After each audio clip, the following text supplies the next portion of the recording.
Okay, we are starting. 始まったかな？ちゃんと聞こえますか？ Alright. Do you believe in magic? テレビ学校英語教師のナビテレビです。こんなぴー、good morning, good afternoon, welcome, welcome. あ、色乗せた。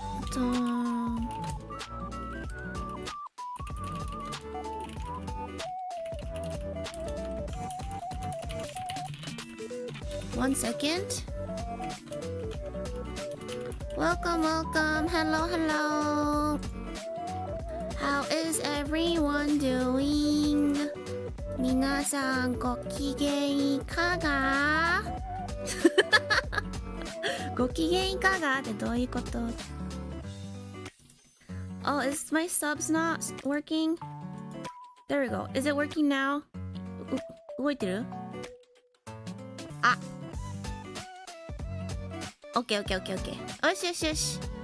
Hello, welcome, welcome. よし。皆さん、こんにちは。昨日の歌ってみた。みんな喜んでくれたみたいで嬉しいです。よかったです。どうでしたか？まだね。感想とかコメントしてない方はぜひミュージックビデオの方にコメントいっぱいしてください。のっぴきここでは書かなくてもいいからミュージックビデオのコメント欄に書いてない人はそっちに書いてほしい。そっちの方がいろんな人に見てもらえる可能性が増えるのでIf you watched my cover with Nico-chan but haven't commented on the music video, please comment over there. Don't tell me here. Comment over there. I'll go check over there. Because we wanted to get pushed into everyone's For You pages. めっちゃ可愛かった。本当に嬉しい。よかった。めっちゃヨキヨキで泣いて聞いてた。泣いて聞いてた。なんで泣くの？ I can do both. That's true. I saw your comment. Thank you so much for the sweet comment.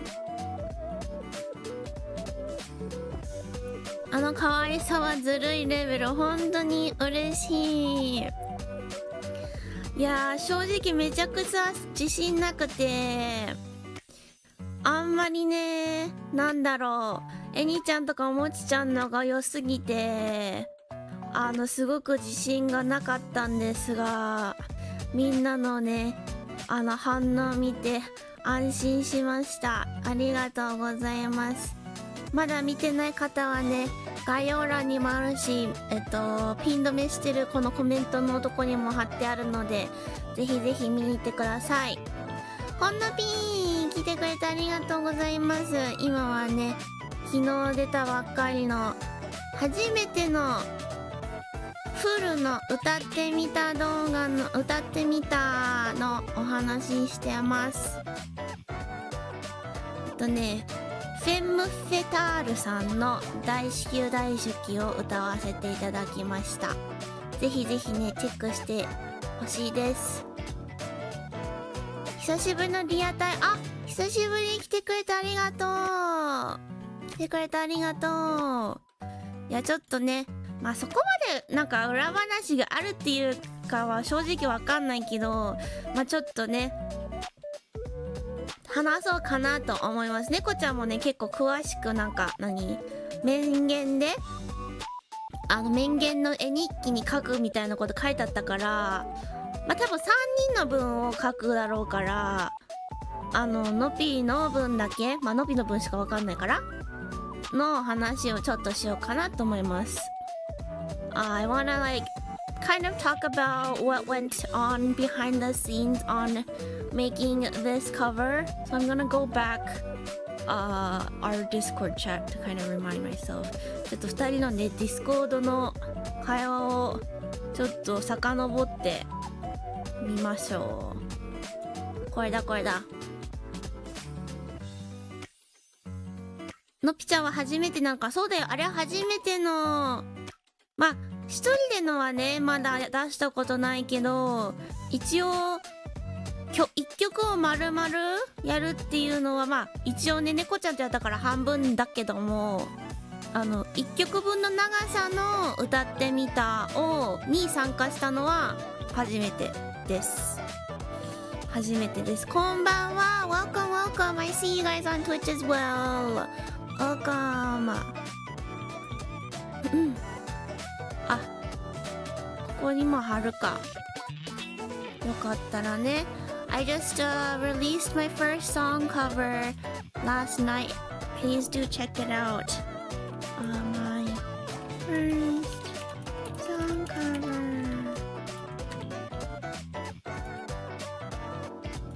Okay. 間違えちゃった。I pinned the wrong thing. I pinned your comment. Alpha.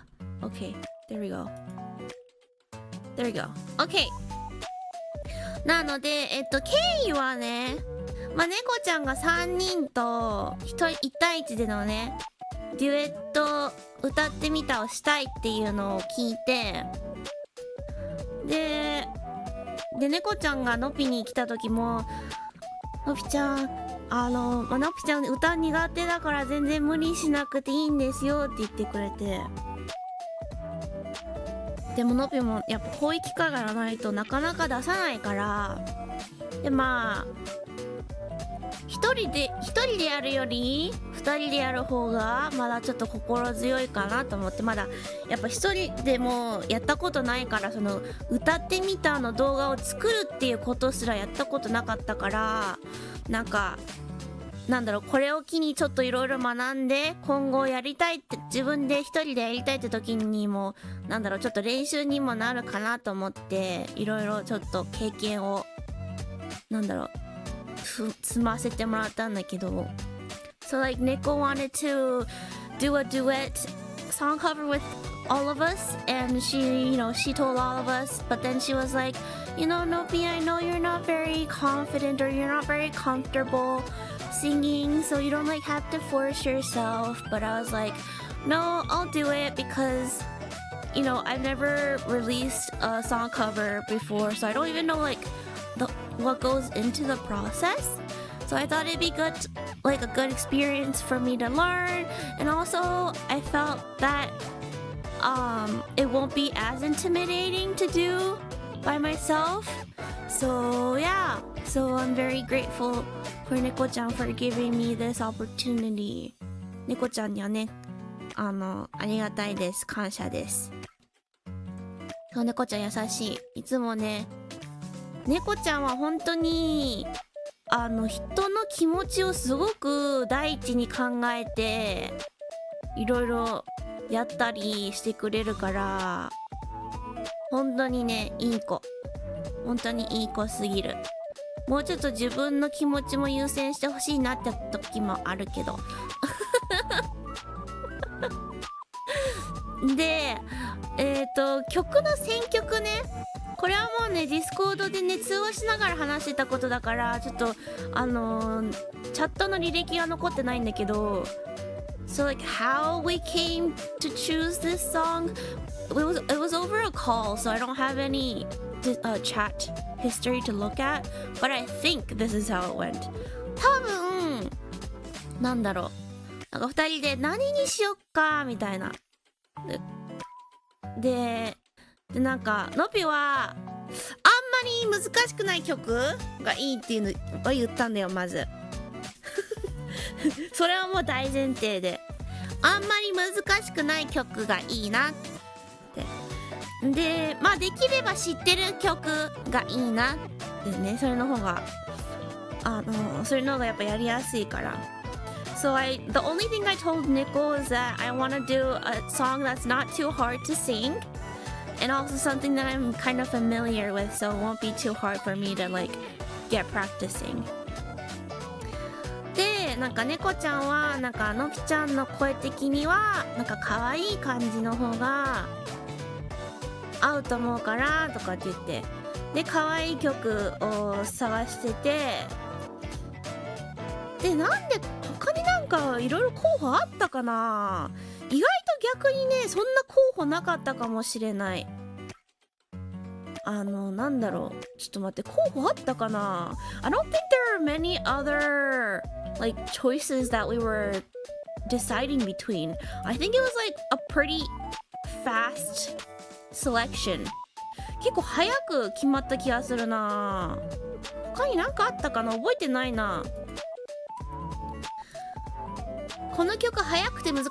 早いけども歌唱力は申し訳ない、本家様に申し訳ないけど、そのなんだろう、その高音とかめっちゃ音域の広さはそこまでなくて、なんだろう、早口で歌えればなんとなくいけるみたいな、のぴの個人的な意見ですよ。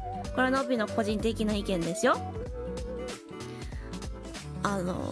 だったからなんだろう、こうベルティングとかもしないしさ、そういう感じのレベルでのその難しさってことね。だからこの曲好きだし、いつか活動中の中で歌いたいなって思ってた曲でもあったから、じゃあこれにしようかってなって。Don't redeem sing mode. I can't sing right now. But yeah, so I think it was a pretty quick choice. This song is like not too hard to sing. It doesn't like have super high tones or super low tones where it's like too difficult for me to sing. It's just really fast. So like as long as I can keep up, it wasn't too bad, I think. So yeah, you can watch my music, you can watch the video to listen. でそれ割と早く決まったんだよね。で歌詞割りはもう本家さんの歌詞割りにしたんだよね。The parts, the lyric parts, we just separated by the original lyric choices. So Nico-chan started and then I was the second section, I guess. 猫ちゃんから始まってのぴからのやつで、歌詞割りほぼ全部同じなんだけど、ツイッターでね猫ちゃんが言ったように2番のセリフっぽい終わってんねのところはのぴ言いたいなーって、うまく言えるか自信はあんまなかったけど、なんかこの曲を初めて聴いた時にこの曲いつかVTuber になったら歌いたいなって思って、で歌うならセリフの終わってんね言いたいなっていうのがずっとあったから、猫ちゃんに、でも猫ちゃんには猫のセリフあるじゃん。どこだっけ、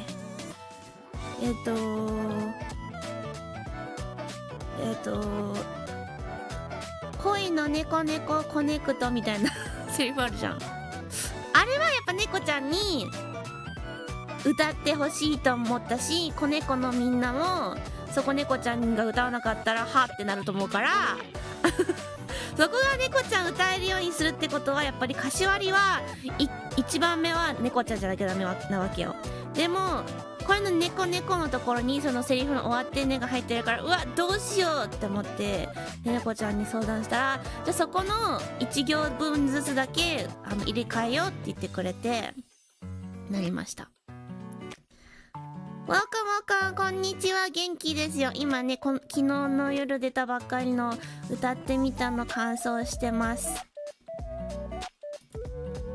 子猫割と過激だな。いやまあさすがにね言わないと思うけど、心の中ではなんで猫先生猫言ってないのって言うじゃん、きっと言うじゃんってか心の中で思うだろうから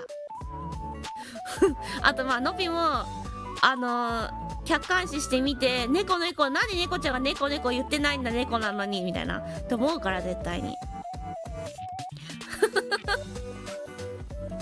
こんなびー歌っていた可愛かったです。ありがとう嬉しい。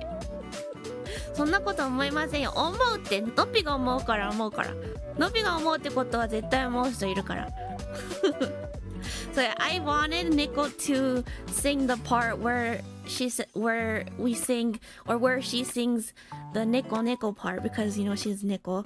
So but then the line where I say "owatte ne," that was with her part. So I was like, oh, but I want to say that part, but she has to sing the Neko part because it doesn't make sense if she doesn't. So I was like, oh, Neko-chan, I wanna say that part, but it's in your part. And I was like, oh, I don't know what to do. And then she was like, oh, we could just switch that one line right there, and it all turned out well. So yes, yeah. 猫ちゃんもね、今回は3人の先生とデュエットするのは、なんか猫ちゃんはさ、普段からやっぱり歌ってみたいっぱい出してるから、多分これは猫ちゃんから聞いたわけじゃないけど、多分猫ちゃんの気持ち的には3人の先生をこうフィーチャリング、こうなんだろう、あんまり普段の3人の先生が歌ってみてそこまで出さないから、3人を引き立てるようななんか歌ってみたを出したいのかなと思ってるって気持ちが伝わったから、なんかのぴがちょっとわがまま言っても猫ちゃん優しいし、今回の企画的にはいいかな言ってもみたいなっていうのでちょっと甘えさせてもらいました。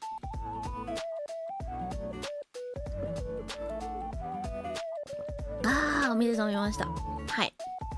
っていう感じですね、柏りのところは。で、イラストの話かな、その後したのは。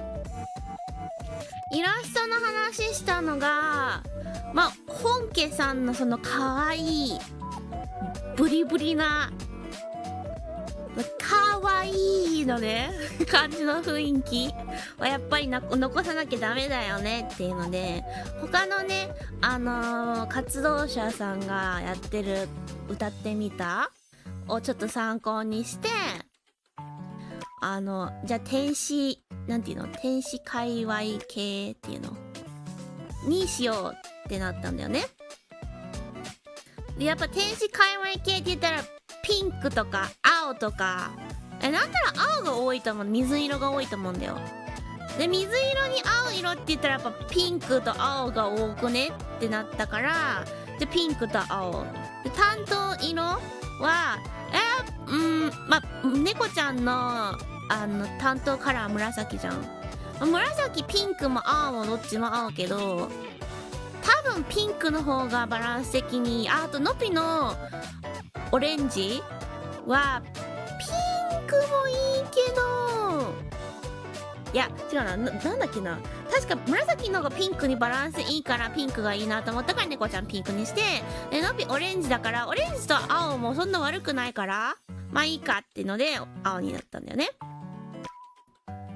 で本家に so like the outfits we were like, oh, we want to go with something really cute, like something similar to the original music video. It has to be super cute, with all the frills and like the little angel theme, you know. And we like referenced other VTubers covers of this song. We went with the Tenshi Tenshi Kaiwai or whatever it's called. And usually light baby blue outfits are really common for the Tenshi Kaiwai thingy. So I was like, baby blue, it has to be baby pink. And then who's gonna do what color? I was like, purple goes with pink better, so I'll take the blue, since, I mean, blue goes with orange decently well too. So that's how we chose the colors. で、手に持ってるね、武器も本家のやつからなんだけど、本家だとやっぱバットか銃なんだよね。でやっぱ猫ちゃん銃でしょと。あんまりね、猫ちゃん活動ではFPS バロラントやってないけど、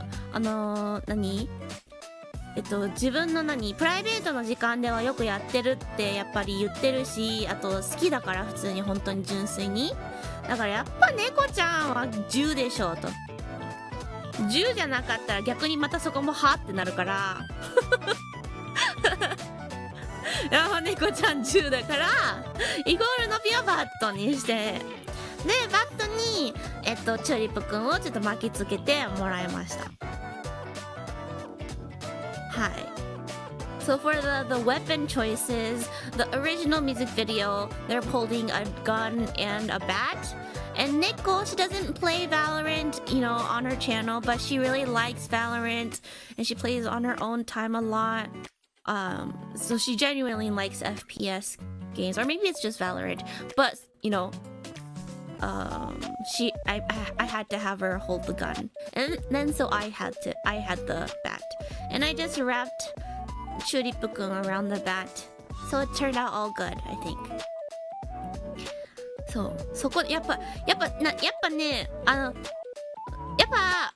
自分たちが自分たちがやりたいこともそうだけど、やっぱ見てる側のことも考えなきゃダメだから、これは。いやでもノッペはどっちでもいいんだよ、ぶっちゃけ。色とか武器どっち持ってるとか正直そんなこだわりはないわけよ。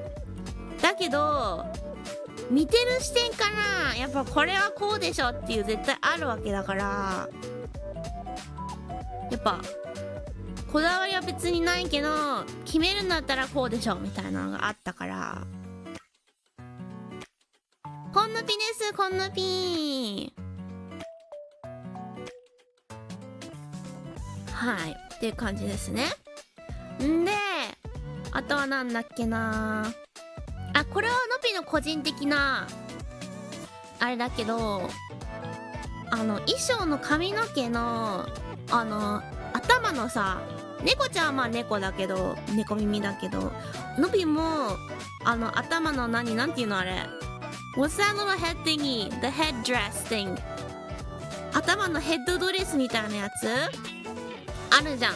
で猫ちゃん猫耳つけてるし、本家だとクマとかなんか獣耳つけてるんだよ。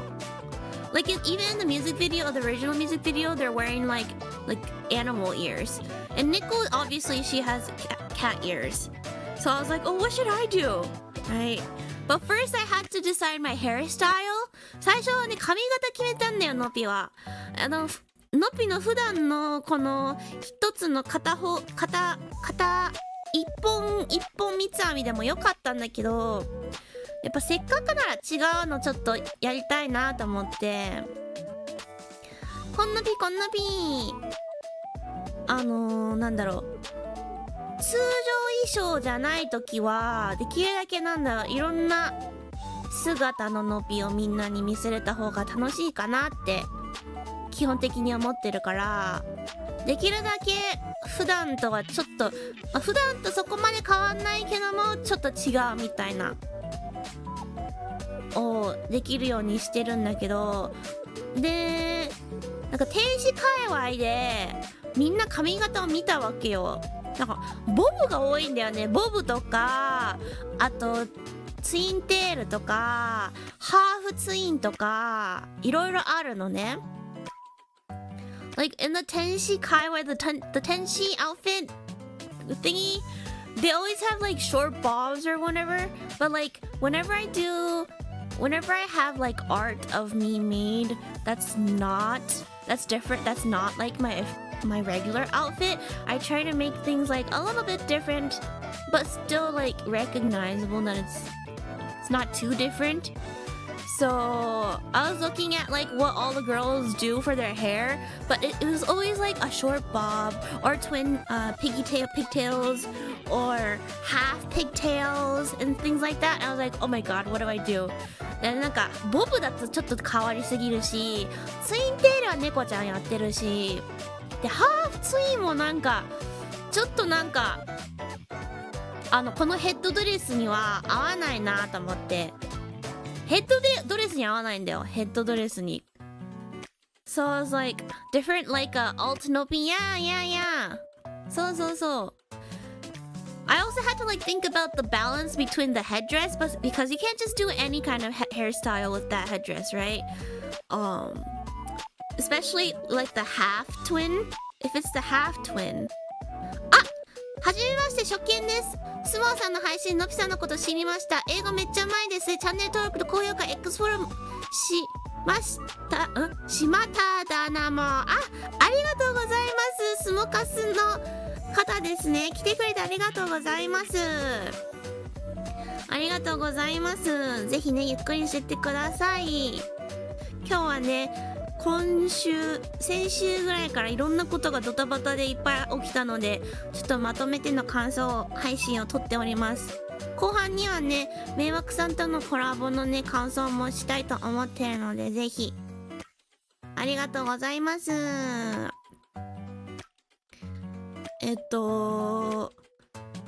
だからこのヘッドドレスと髪型のバランスも考えなきゃダメで、猫ちゃんのさツインテールあるから、じゃあちょっとめっちゃ高いわけじゃないけど、なんか中ぐらいの高さのダブル三つ編みどうかなと思って、今回ダブル三つ編みにして、そしたらヘッドドレスにも合う。なんかヘッドドレスしててもあんま邪魔じゃないわけよ。なんか高すぎない、なんか耳ぐらいの高さだったらヘッドドレスにも邪魔にならないから、それにして、でそしたら今度は獣耳何にしようと思って、最初は本家のクマにしようかなって思ったんだよ。でもなんか猫とクマなんかちょっと形が若干違うだけでなんか似てるなーかと思ったから、もうちょっと違うのがいいなと思って、でウサギかわいいなと思って、でもウサギこの高いの上に尖ってるやつのウサギじゃなくて、ちょっとシナモンロールみたいな垂れた耳の方が可愛いかなと思って、でそして三つ編みのやつにも高さ的にいい感じになるかなと思って、この垂れうさ耳ダブル三つ編みツインにしました。お花ピー MV めっちゃ可愛かった。可愛いよね。ありがとうございます。普通にこじりました。よろしくだな。もう全然大丈夫ですよ。ありがとうございます。So yeah, so I decided with the double braided twin tail because I thought it would actually go with Neko-chan's twin piggy tails. So I had the height of those pigtail braids are like not too high. It's like up around my ear, so it kind of like flops a little bit, so it doesn't get in the way of the headdress.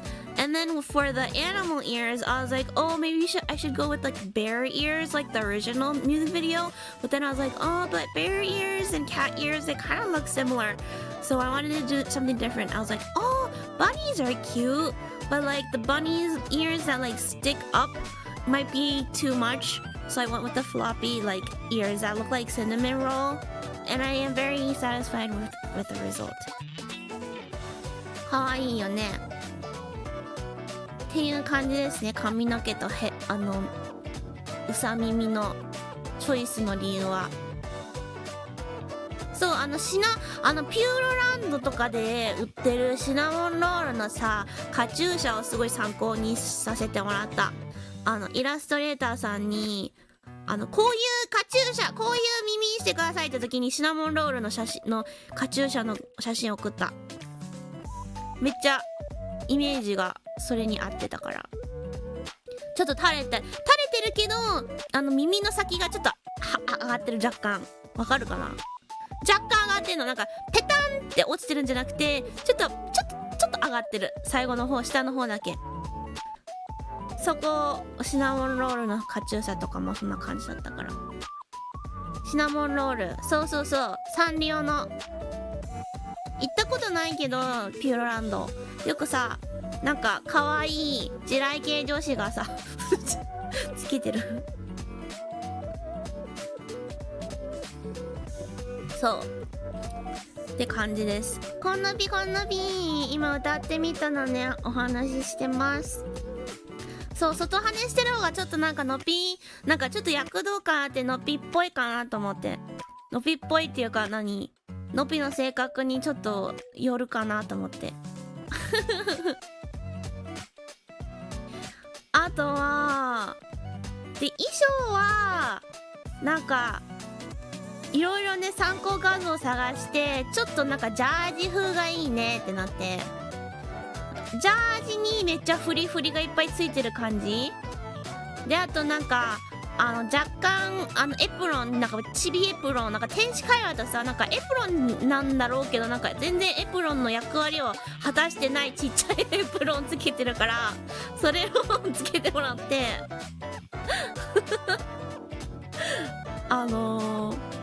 やってもらって、ジャージにフリフリいっぱいに役割果たせてないミニエプロンをお願いしましたSo for the outfits, like the Tenshi Kaiwai, they really like wearing like jerseys, like really oversized jerseys, and then but with a lot of frills. So we asked for that, and then a little mini apron that doesn't even make sense as an apron because it doesn't cover anything, but like a baby apron. But yeah. そうでポイントでお互いの担当カラーのリボンとかをつけてもらったよね。猫ちゃんは耳とか中心に紫色のリボンがあるでしょ。でのびは耳のところとかにオレンジのリボン。まあだからお互い衣装はお揃いの色違いだよね。ほぼお揃いだと思う。ほとんど。そう。若干違うとこあるかもしんないな。若干違うとこあるけど、ほぼお揃いですね。There might be like little tiny differences, but like mostly it's basically the same.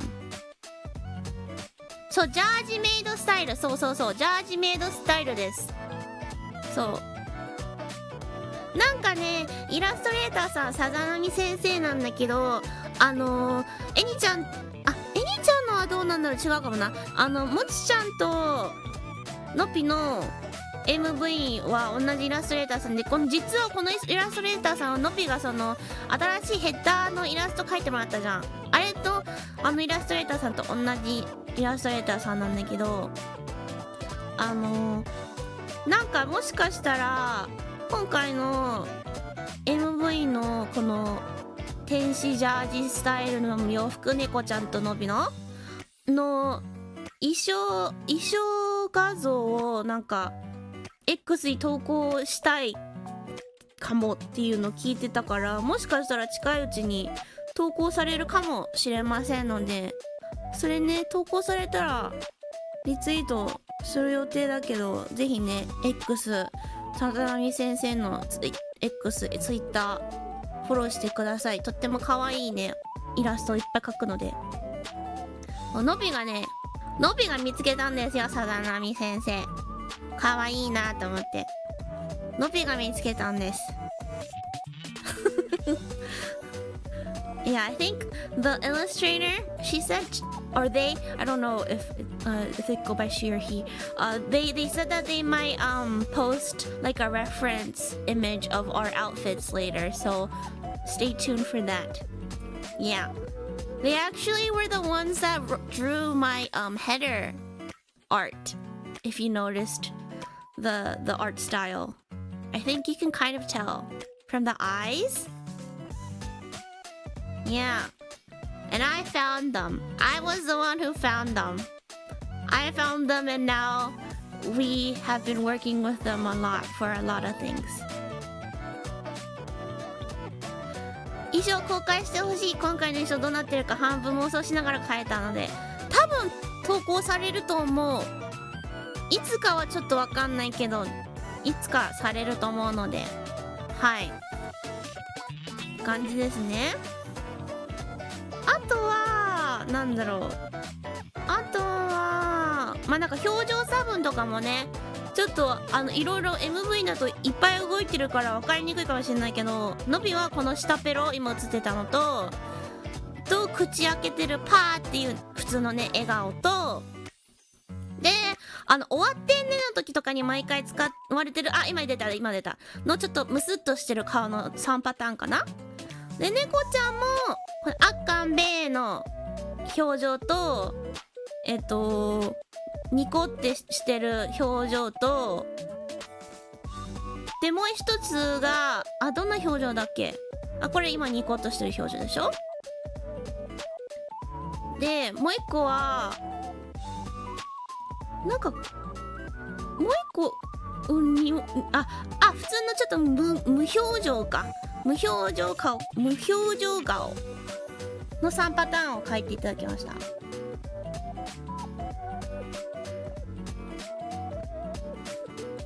本当はねもっとなんか終わってんねようにもっとなんか暗いなんか目に光がないちょっと S っぽい表情描いてもらおうかなと思ったんだけどやめたムスッと顔に収めといたBut yeah, we each have three expressions and they came out all very cute. So yeah. I personally like oh man, I don't know. I like the one where I'm pouting and then the one where I'm like sticking out my tongue a little bit. But the pouting one might be my favorite. It's only used during like the owattenne parts, but yes. It turned out very very cute. はい。それ以外なんかあったかな。それ以外はそんな感じかな。Oh, did I see a comment earlier asking how long it took? 制作期間がどれぐらいかっていう質問の人がいたかもな。So we first started talking about it when? いつ頃かな Let me see. So we started talking about it in late February. 2月末頃ぐらいに選曲選んだから、でもちょっとドタバタすぎて、収録の締め切り 2,3 回ぐらい先延ばししてもらったんだよ。Because of like a lot of other stuff that came up, I had to ask them to extend the deadline for the recording like 2 to 3 times. So it's my fault. So it's my fault that I had to be the third one to be released. And it's my fault that it took so long. そう、のびのせいで3番手になっちゃったんだよね。ちょっと他にもいろいろ時期的にいっぱい忙しいものが重なっちゃって、あとその5月に実家に行ったじゃん。それがかぶっちゃってて、それもあってなんか結構締め切り伸ばしてもらった。いやI feel like projects almost always take a lot of time though. Yeah, definitely. If I didn't ask for an extension, I feel like it would have finished maybe in June or late May. But I think Neko-chan wanted to release these 3 weeks in a row. So like timing wise, we were perfect. But like she didn't have a preference on like who went first. So yeah. 多分でものびが締め切りを伸ばしてもらってなかったら6月とか5月末とかに完成してたとしても、確かなんか猫ちゃん3週連続でその3人の出したいって言ってて、だから多分でも3人の順番は別にそんなこだわりはなかったはずなんだよ。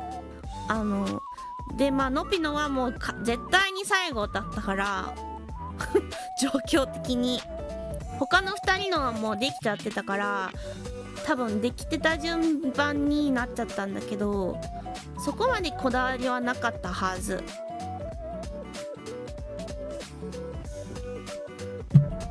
いやちょっとね、ほんと2月いや3月から立て続けにね、いろんなことが起きちゃって、裏でね締め切りだか提出物がめっちゃ増えて一気に、だからちょっと難しかった。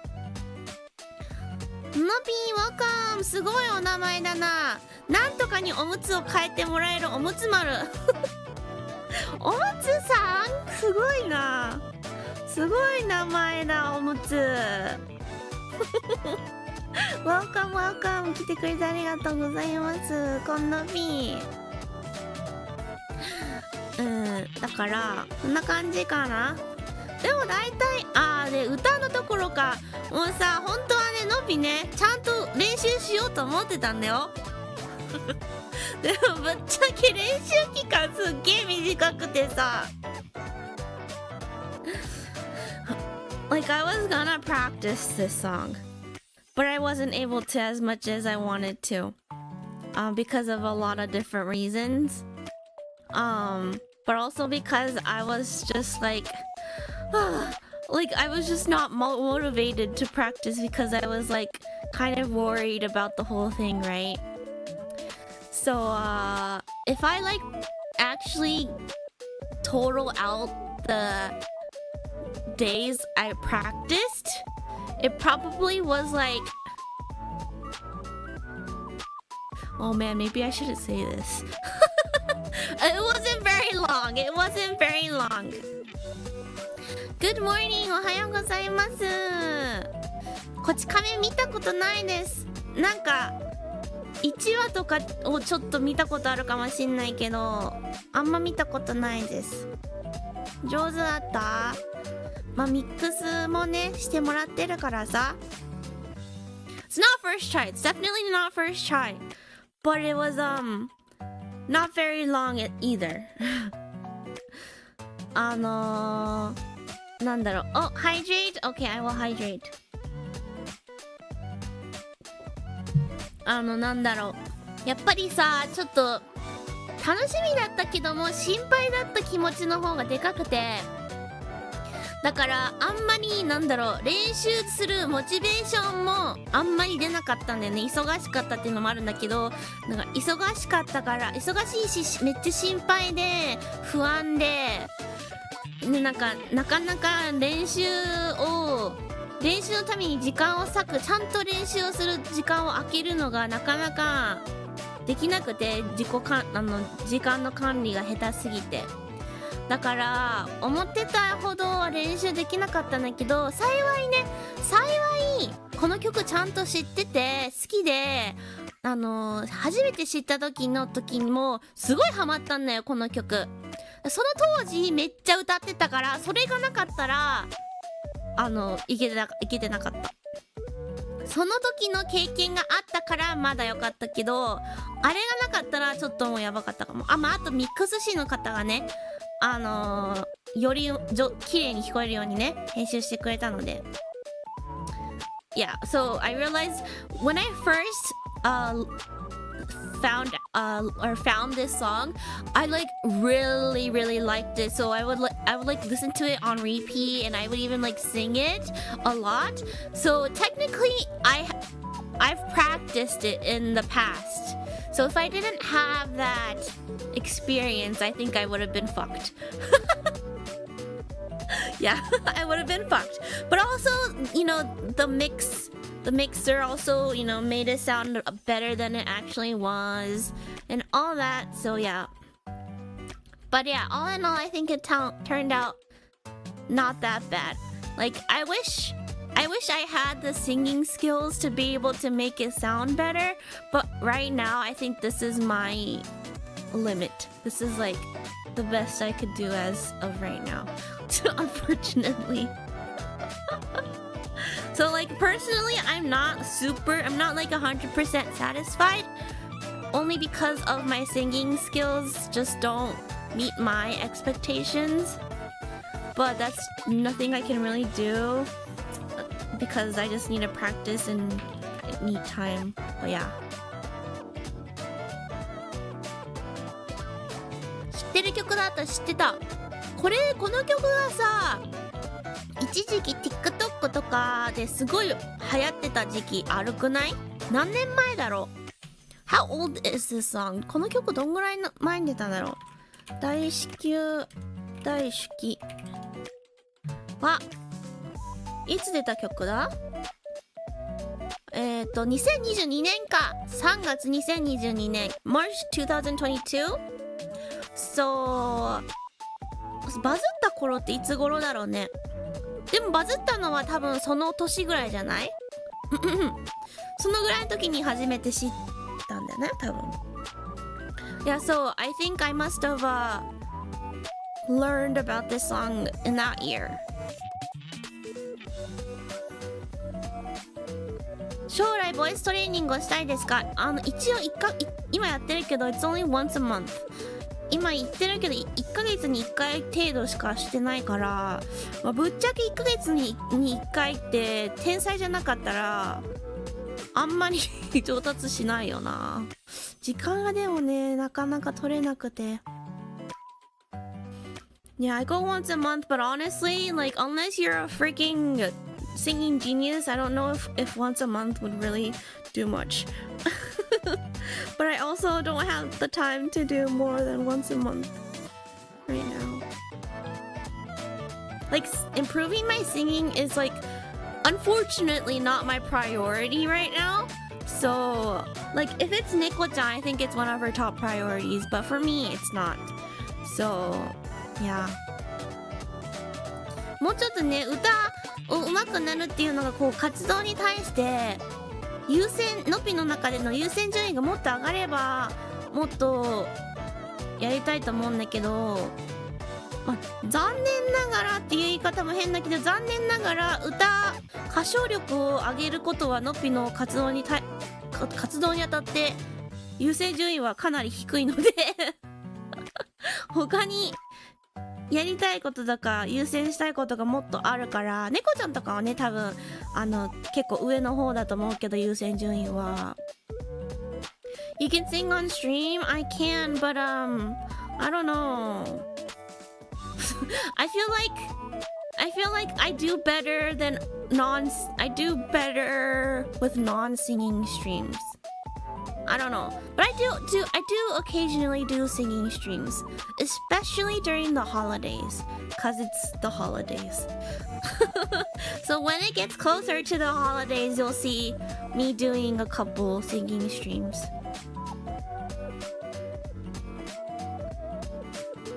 Also, my throat is such a baby. It gets like my voice cracks so easily and it gets tired so easily. Like even talking on stream, I never realized how weak my throat is. あとのぴの喉がね本当に赤ちゃんすぎる。マジですぐ疲れるし、すぐ喉枯れるし、すぐなんて普通に配信で喋ってるだけでも喉がさ疲れてくるからさ、歌ってるとなんて1曲でマジで普通に1曲に2曲ぐらいで疲れちゃうんだよね。疲れちゃうし喉が痛くなる。だからマジでこの大至急の収録の時も2日半、まあ2日かな、2日ぐらいで全部切ったんだけど、マジでもう喉死んでた。もう早くやんないともう喉が死ぬ、もう配信にも響くからもう無理みたいなって感じだった。だから喉がねもっと強くなりたい。本当にもう喉の弱さがあって歌いたくないっていうのもある。次の日とか声がちゃんと出せなかったりするから。いやー本当にね、よく待機配信とかやり遂げられた。あれはなんかね、デビューアドレナリンがあった気がする。デビューアドレナリンみたいなそうな気がするな。それは言語の切り替えのせいで起こりますか？I don't know, cause like I don't know. I'm not sure. Like, to be honest, I feel like oh my god, my English speaking voice might be more in my comfortable range.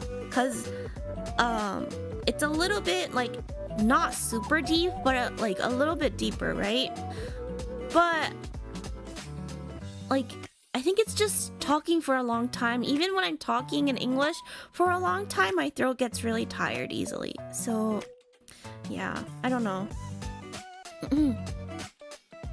全力で歌うとなっちゃう。そうなんだよね。デビューハイだ。そう、デビューハイの影響もすごくあると思います。まあそんな感じだね。Do you have to talk a lot on your work? No. We only have like 2 to 3 meetings max per day. Oh, that's only Mondays. We have like 3 or 4 meetings on Mondays, and then throughout the rest of the week, we only have like 1 meeting max per day. So, yeah.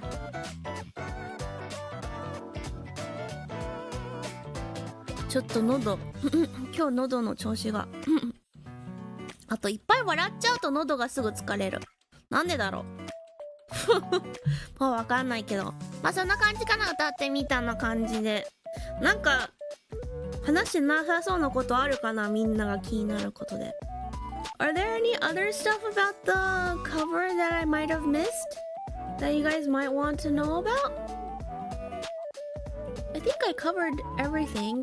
結構大体全部話したんじゃないかな。ちょっとのびが記憶にある中では。でもまたやりたいね。猫ちゃんとの一緒の歌ってみたもやりたいし、なんなら他の先生の2人ともやってみたいなっていう気持ちは出たかもしれない。なんかみんなのデュエットの組み合わせ聞きたくない？みんなさ、その声の重なり具合の聞こえ具合が違うわけじゃん。みんな声質が違うからだからそれとかがなんか聞きたいなっていう、そこメインで聞きたいかもな。ね、聞きたいよね。まあ何も予定ありませんがWe literally have no plans for it とマジでガチで何も予定ないですけどマジでガチで何も予定してませんが、まあね、いつかね出るかもしれませんが、知るかもしれないので、その時はね楽しみにしててください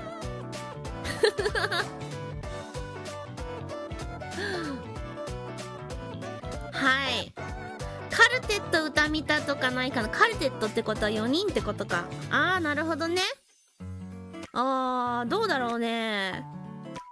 全然まあ4人でのはありそうだよね。なんかデュエットとか、なんなら3人はなんていうのか分かんないけどとかの方がなんかあんまりこれやらないって言わないとやらない気がする。なんか4人はさ結構箱でいろいろテラメテラ学校はよくやるからさ、まあ、全然の方が機会あるけど、なんか1対1とか3人でとかの方があんまり機会がない気がする。作らないとわざと。まあ、だからね、なんか出る時には楽しみにしててください。トリオかな、トリオっていうのかな、わかんないよ。はい。じゃあまあ次の話しますか。Can I okay or dream on hearing Nopi singing Simple and Clean someday. What is that? I've never heard of that song before. Is it an English song? Simple and Clean. Utada Hikaru! Are you freaking serious? Yeah, yeah, sure, maybe. Maybe, sure.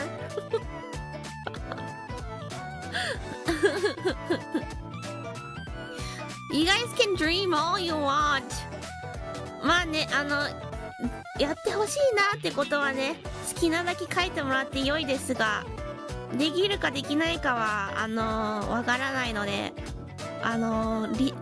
妄想は自由に書いてもろて。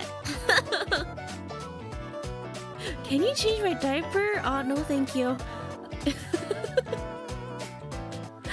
I will only change like baby diapers, and I'm assuming you are not a baby because you can type. I'm personally expecting an album release in a major label debut. Holy shit.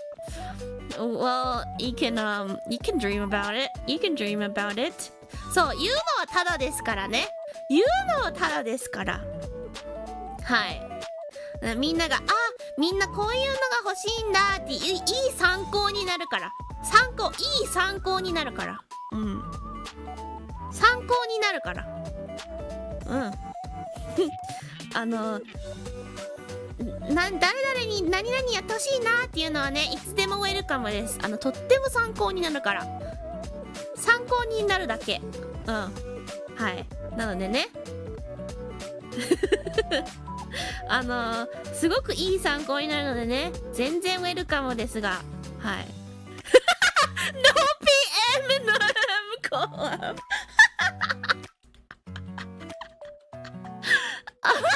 エミネムがノピラップしてくれんのやばすぎ。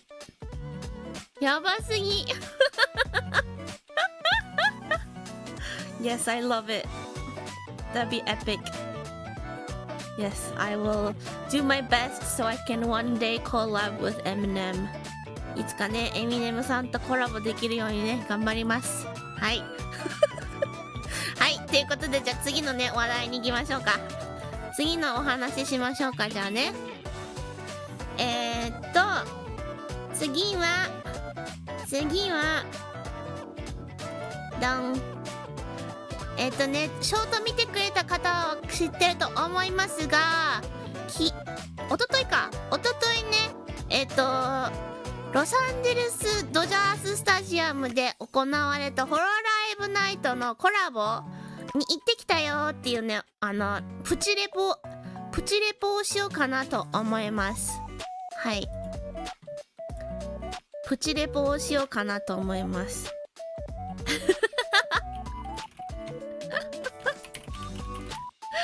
ちょっと待ってね。Best Girl Yago!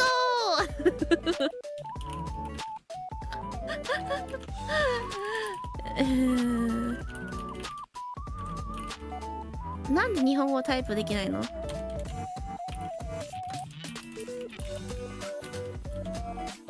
はい。Oh, just noticed it got pretty good views. That's nice. I know, it's my second most viewed short now. It doesn't show it that way on YouTube for some reason, but it is. ホロライブのおじさん、ホロライブの社長ですよ。社長のヤゴーさんですよ。VTuber 好きなのにヤゴーさん知らないとかありえませんから、皆さん覚えてくださいね。ヤゴーさんですから。はい。そうですごいね。やっぱホロライブとドジャースさんのね力によって2番目に一番再生数が高いショートになりました。感謝ありがとう。ホロライブ、さすがホロライブ、さすがだドジャース、感謝ありがとう。Honestly, it's a VTuber hack. Put Hololive in a title and Algo suddenly loves you. I know, seriously. タニーゴーさんっていう名前なんだよね。タニーゴーさんなんだけど、タレントの一人の大空すばるさんが漢字読めなくて屋号って呼び始めて、それでそれがもう浸透しちゃったっていう。それで浸透しちゃったの。屋号ベストガールって言われてるから。ホロライブの中での一番のベストガールは屋号さんだから。はい、そうやったーもしかしたらワンチャンこのまま伸び続けたら一番再生数が高いショートになるかも。いやちょっと嬉しいよね。すごいから。だってさ、普段はさ何ヶ月もかけても1000再生されないショートだってあるのに、この動画はマジで1時間で2000、3000再生回数増えてて、うわーってびっくりしちゃったもん。びっくりしちゃった。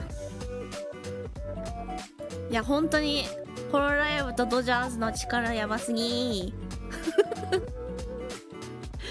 やでも楽しかった。本当にすごく楽しかったです。もしかしたらね、もう一本ね、ホロライブさんとのコラボ系の話の動画を今回出したけど、そのドジャーズのスタジアムに行ったの初めてで、だからそのドジャーズスタジアムフォーカスのショートもう一本出すかもしれないから、ちょっとあんまり詳しくはそんなに話したくないんだけど、ある程度ね話そうかなと思います。動画ですね。これは大丈夫、流しても。これ外観ですね。野球ファンいる？ここに。Do we have any baseball fans？ 野球ファンいる？ここどうだろう。いやすごいね、広かったよドジャーズスタジアム。ドジャースといえば大谷さんですよ。そうですよ、大谷さんですよ。まあでもなんかやっぱり大谷選手加入っていうのかな、加入したばっかりだからかわかんないけど、そんなにまだたくさんね大谷選手のねなんか写真とかは飾られてなくて、もう少し時間経ったら増えんのかなっていうイメージはあったけど、すごかったよ。Are you a baseball fan yourself? No. No. Isn't it obvious? Isn't it obvious? 野球ファンいないね、あんまり。The legendary Otani. I have heard about him a lot. Yeah. すごい。ちょっとノピーは野球詳しくないので、その凄さがすごいにわかなイメージしかないんですが、すごい、本当にすごいらしいです。野球大好きなね、知り合いがいて、その人はもうなんか話すたんびに大谷くんの話されるから、なんかあんまりわかんないのになんか中途半端な情報だけ入ってるみたいな感じの状態です。はい。でもこの日はねそんなに暑かった。いや暑かった。It was hot. It was hot. But so the gates open at like 4ish? 4時ぐらいにねゲートが開いて、で試合が7時からなんだよ。And the game starts at 7. So it's like not too hot. It's like after the peak of the day, right? なんか一日で一番暑いさ時間帯を超えてからだから、すごくそんなに悪くはなかったんだけど、でもやっぱりもう夏だし、あとなんか外だけどさ、こんだけ人がいるとさ絶対体からの熱気もあってさ、なんか湿度も高くなってるだろうじゃん多分。だから湿度は高かった。なんか珍しく湿度高いなーって思った。外なのに。Yeah, it was really humid. I'm pretty sure it's from all the body heat. It has to be. It has to be from all the otaku body heat. オタクたちのね体温からのね暑さと湿度だと思う絶対。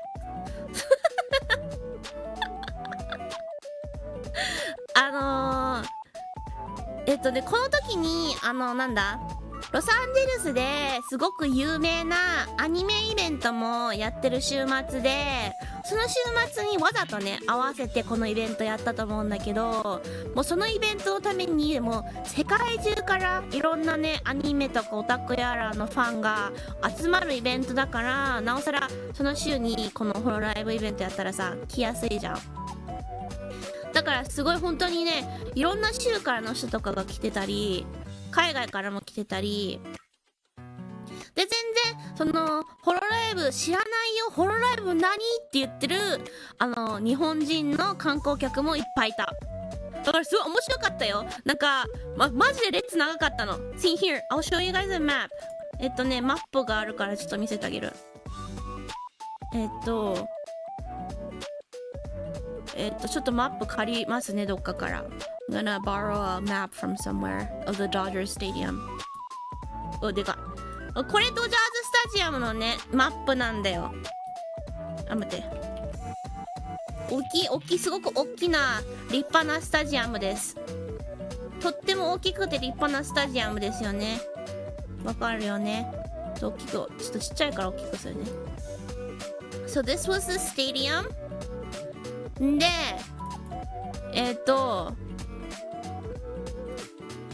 今回の目玉はね、試合ですよ。試合ですけども、ホロライブファンのたちの目玉が、その、ドジャースとホロライブのコラボグッズだったんだよ。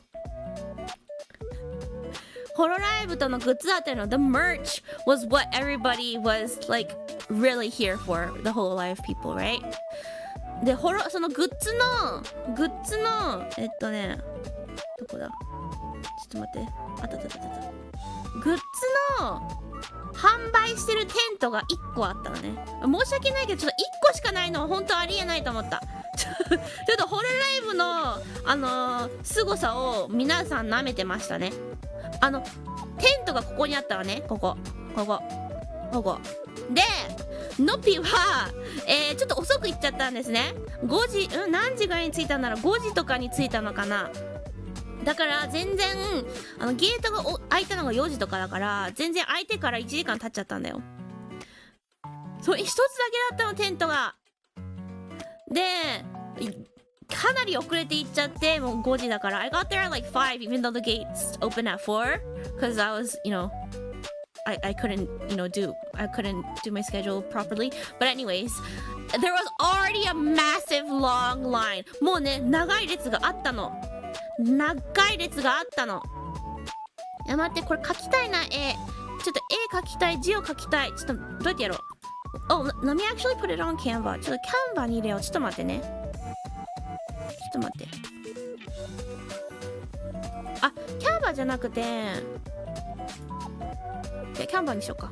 ちょっと待って、みんなに見せるわ。あ、I'll draw you guys on like how long the line was. You guys are not gonna believe it. マジでどんぐらい長かったか列を見せてあげる。すごいから本当に。動画でも言ったけど、スタジアムの反対側まで行ってたって言ったけど、反対側まではあったんだよ。でもその代わりくねくねした列でした。だから実際距離を測ったらスタジアムの1周分ぐらいあったと思う、絶対。Like the line was freaking long. It was, I said in the video, it's like it probably was like half the stadium size, but no, it was like a really twisted line. So if you actually like measured the line, it probably was as big as the stadium. 本当にでかかった。マジでびっくりしちゃった。本当にやばかった。で、それが4時の時点でだよ。4時。あ、違う、5時の時点で。それ5時の時点でそれではぁと思って、で、なんかニュースの人がやっぱ来るわけじゃん。そんだけ、まあドジャースのスタジアムイベントだからっていうのもあって、多分よく来るんだろうけど、ニュースの人たちが取り上げてて、なんかグッズを買った人にインタビューしてたのね。あなたは何時から今日は来てたんですかとかって言ったら、僕は12時から並んでました。は12時みたいな。they were interviewing someone who got the merch, and they're like, "Oh, what time did you come here at?" And he was like, "I was lining up since 12." So what the fuck? The dedication, damn. Like the gates don't even open. Like you can't even enter the parking lot. だからパーキング駐車場さえも4時にならないと開かないんだよ。だから駐車場の外でずっと12時から待ってたってことなんだよ。すごくない？やばいよね。すごすぎる本当に。夏目さんちの子ですか？あ、そうです。テラベテル学園英語教師のピチルーペです。夏目さんちが生んだVTuber の一人です。今ね、ドジャーズスタジアム、ロサンゼルスにあるドジャーズスタジアムに行ったお話してます。ウィンドウキャプチャーキャンバ出るかな。Oh no! 見えちゃダメなものが。そんなことない。大丈夫。よかった。見えちゃダメなものはない。全部もう見せたことある。よし。オッケー。よしよしよし。ちょっと見やすくね。見やすく切り取りますよ。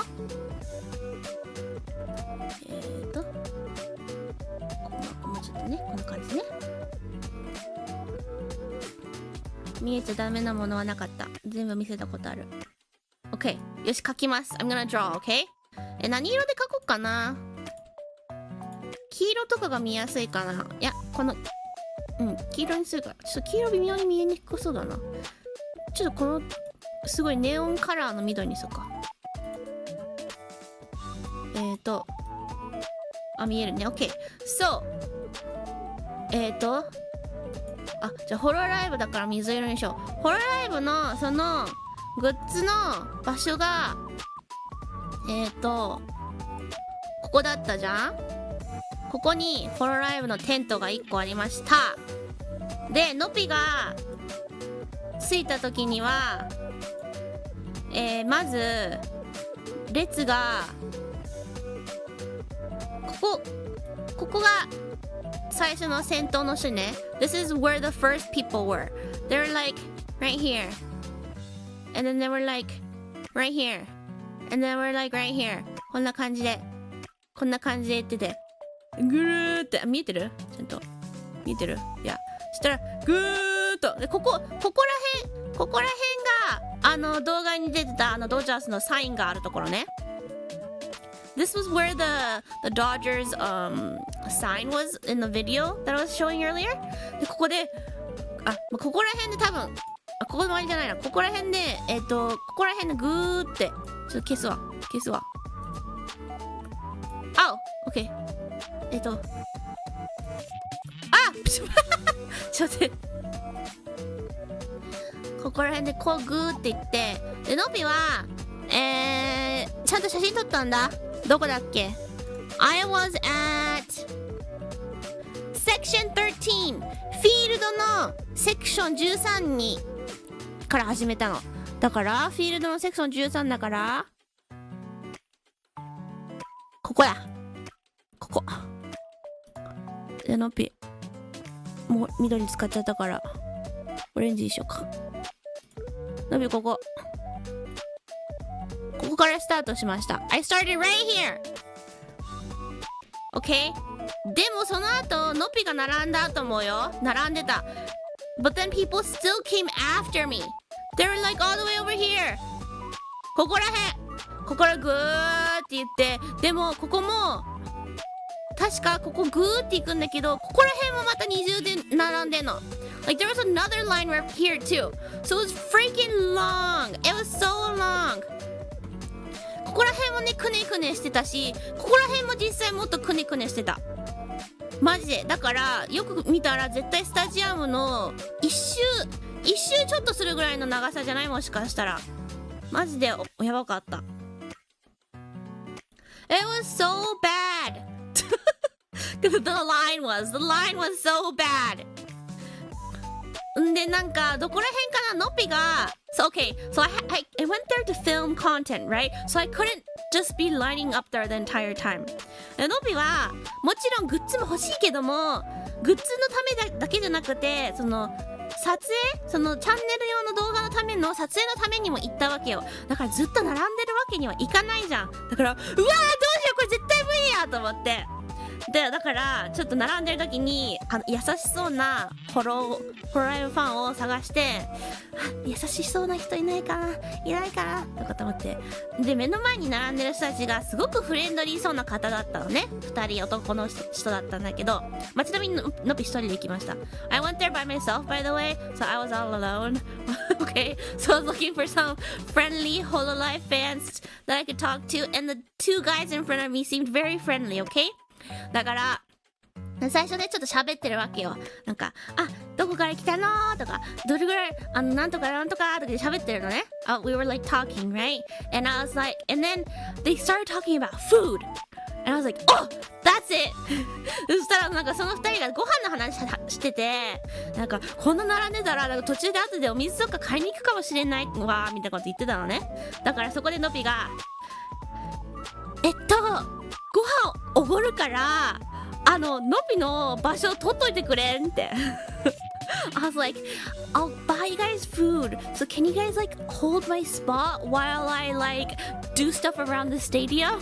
And they're like, yeah, sure. So like I bought them expensive ass stadium food, by the way, and water bottles.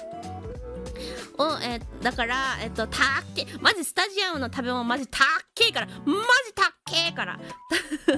高いから高いスタジアムフードとあとお水をおごりました。そう。Did they at least pay back? No, I paid them for their time technically, okay? Because I needed to film content. I couldn't just be standing there all day.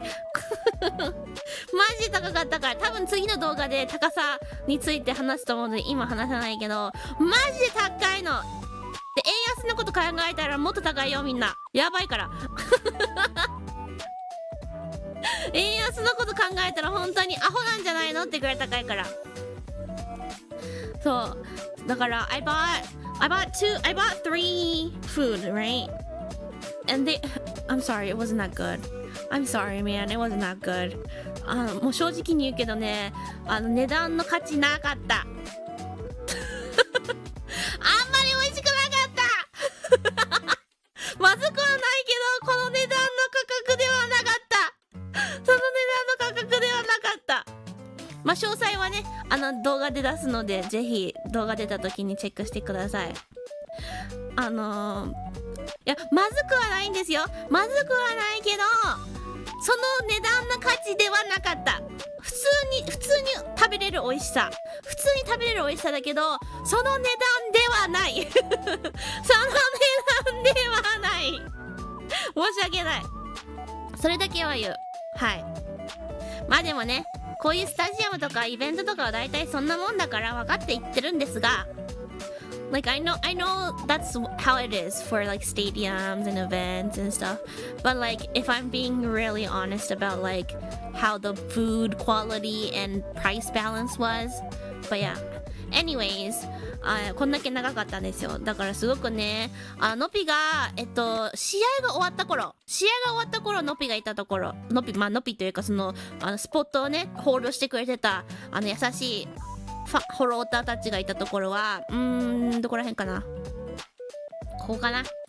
I think we were here when the game ended. 試合終わった頃ここら辺。いやもうちょっと前だな。申し訳ない、テント見えてなかったから We couldn't even see the tent actually, so I think we're right here. ここら辺だ。テント見えてなかったからここにいた。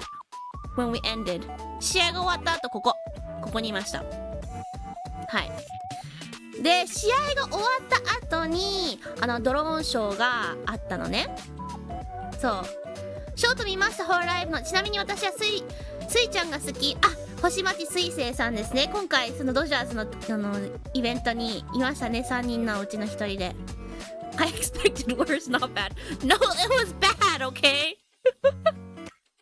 試合中ずっと並んでたのにここにいたの、終わっても。でドローンショーがあったのね。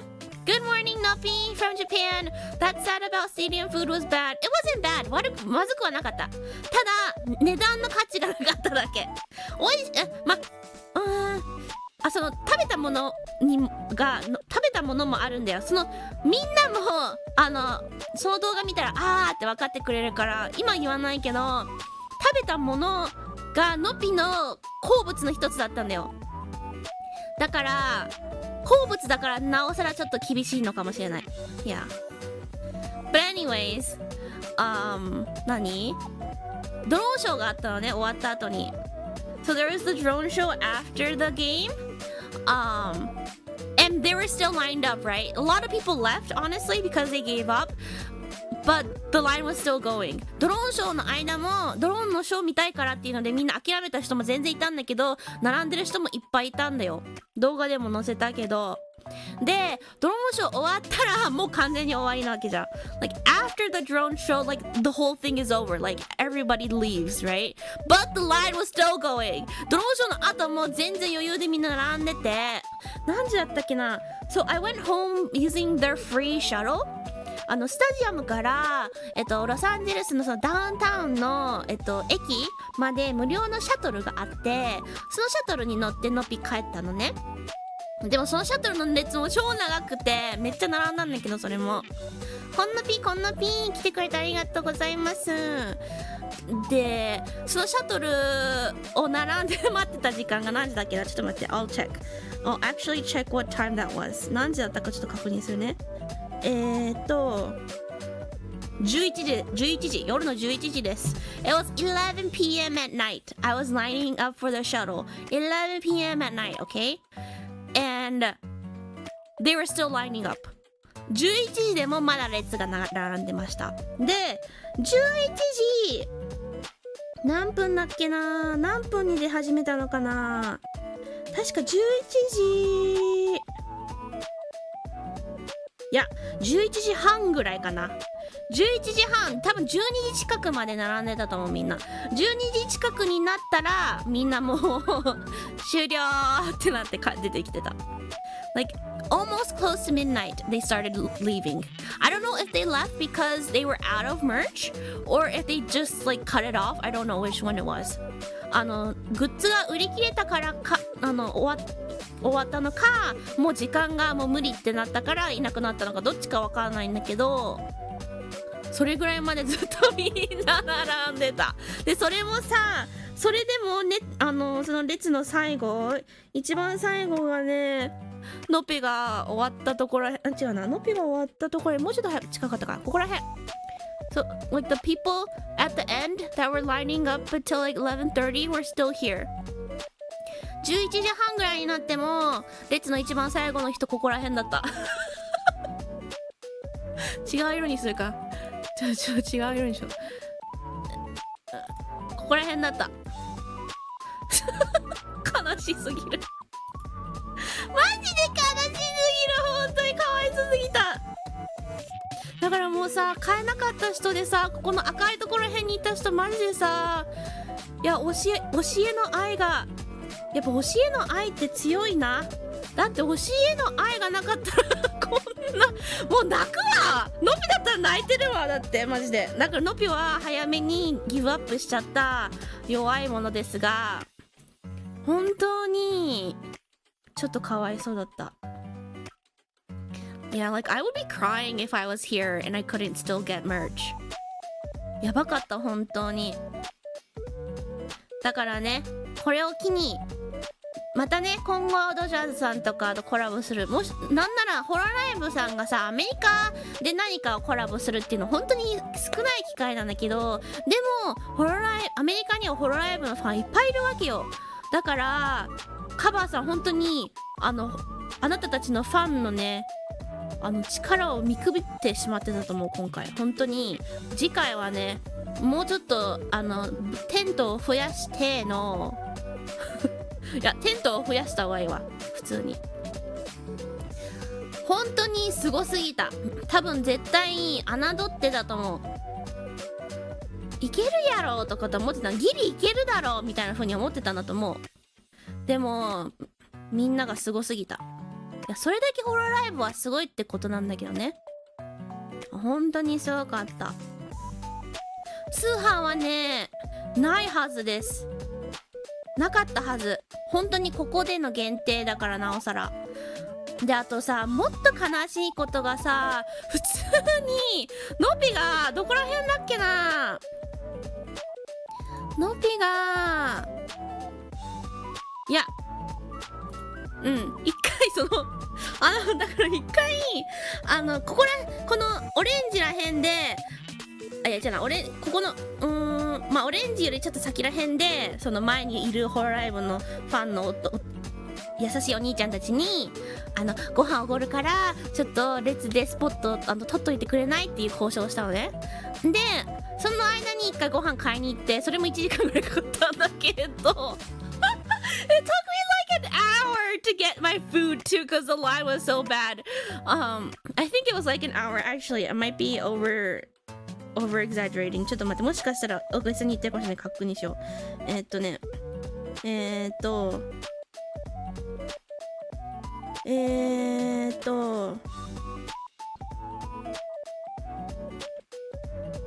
いや余裕で1時間以上です。1時間以上かかってました。Yeah, I was in line for food for over an hour actually. 1時間以上並んでた、ご飯のために。まあでもその1時間の間にここからオレンジよりちょっと先ぐらいから1時間でどんぐらい進んでたかな。1時間ででもここら辺ぐらいまで進んでたと思うな。ここら辺ここら辺まで進んでた。I think in an hour or so we were right here. No, 多分I think we were right here. 1時間以上かかったのにご飯あんまり満足できなかったなんて悲しい。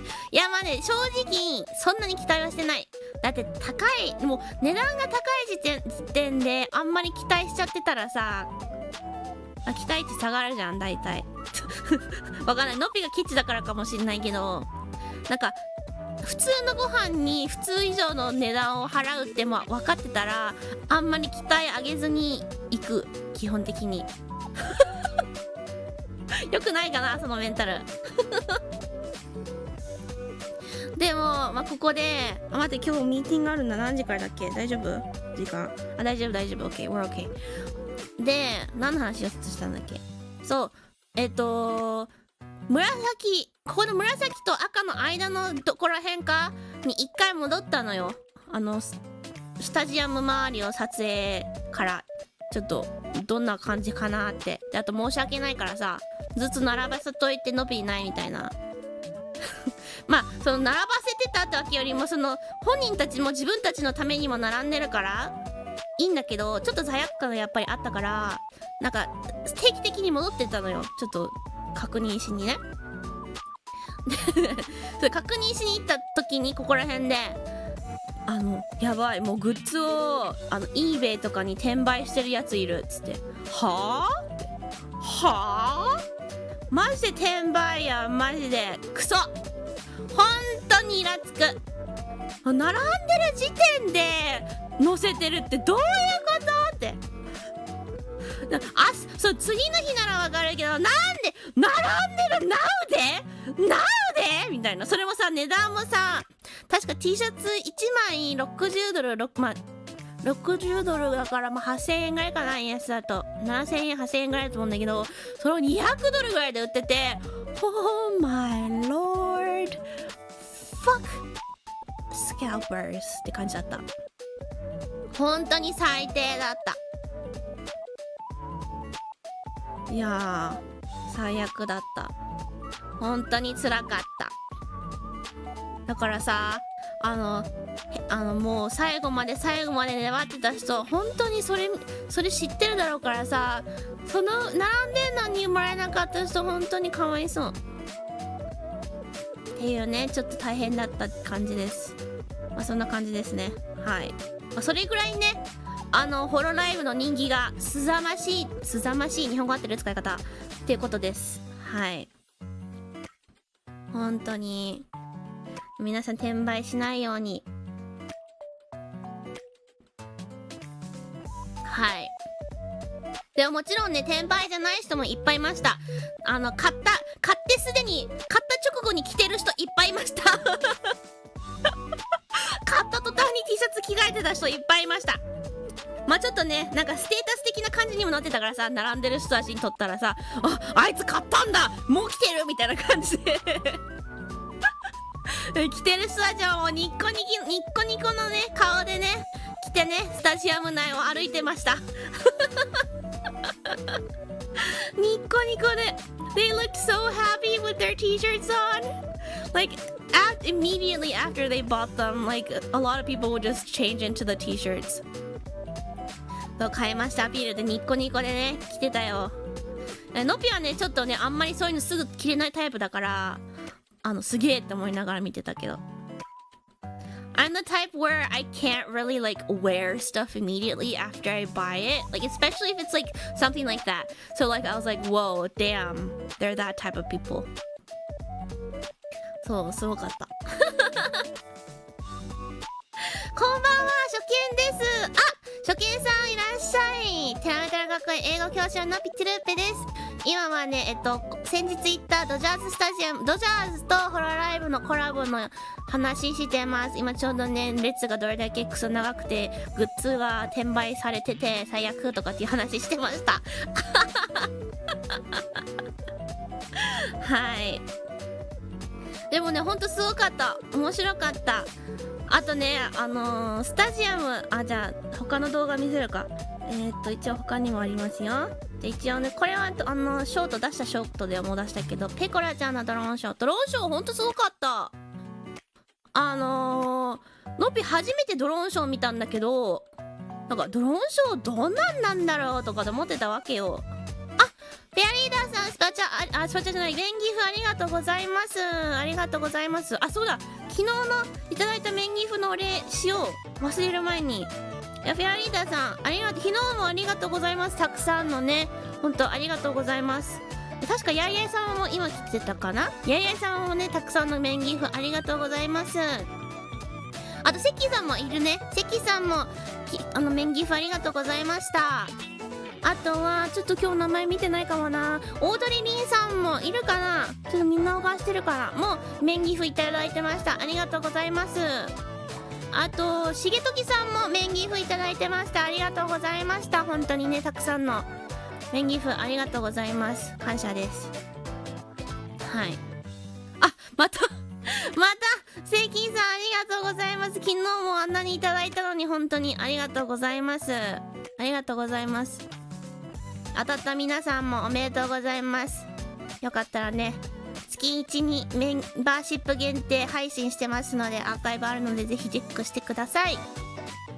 定期的にね、メンバー限定の壁紙やら投稿もしてますので、ちょっと、やいやい様もまた、ありがとうございます。たくさんいただいちゃって、本当にありがとうございます。ありがとうございます。はい。ドローンショー初めて、なんかどんな感じなのかさ、ちょっと、動画とかでは見たことあったけど、しげときさん、ありがとうございます。ちょっとみんな昨日あんなにいただいたからもういいんだよ、本当に。昨日あんなにいただいたんだから、本当に。大して今日は何もお祝いでもなんでもないんだから、いいんですよ、本当に。ありがとうございます。ありがとうございます。ありがとうございます、本当に。はい。ドローンショー見たことない人はね、あれかもしれないけど、よく動画とかで見るそのまんますごく綺麗で上手って言い方おかしいかな。なんかすごく綺麗でまとまりがちゃんとされてた。なんかちょっとさ、ぶっちゃけさ、なんか遅れたドローンとかがさ、どっかにふよふよしてるとかっていう想像するじゃん。全然そんなことなかった。すごい綺麗だった。このね、これは知らない方に説明すると、ホロライブ、今回のドジャースのコラボで3人のね、ホロライブはタレントさんめっちゃいるんだけど、今回はね、多分、ホロライブの中でも、青の担当の、タレントさんが3人、ホロライブ代表として選抜されたんだけど、そのうちの一人の、宇佐田ペコラさんですね。うさぎの VTuber さんです。とっても可愛いです。ぜひねチェックしてみてください、知らない方は。あとはもう一人が星町水星さんも3人のうちの1人の選抜メンバーでしたね。なんならドローンショーの曲、ドローンショーの時に流れてる曲が水星さんの曲が多かった。なんだろう SSS とかホロライブのグループ曲の一つなんだけどとかも流れてたけど、それ以外だとね結構水星さんの曲ばっかりだったイメージ。ちょっとねスピーカーから離れてたからあんまりちゃんと聞こえなかったんだけど、すごくね上手ってまたおかしいけどドローンがすごい綺麗だった。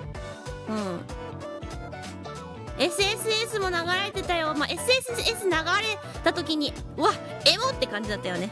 でさ、ちゃんとファンたちもみんなうわーとかって言うわけよ。それがすごいね楽しかった。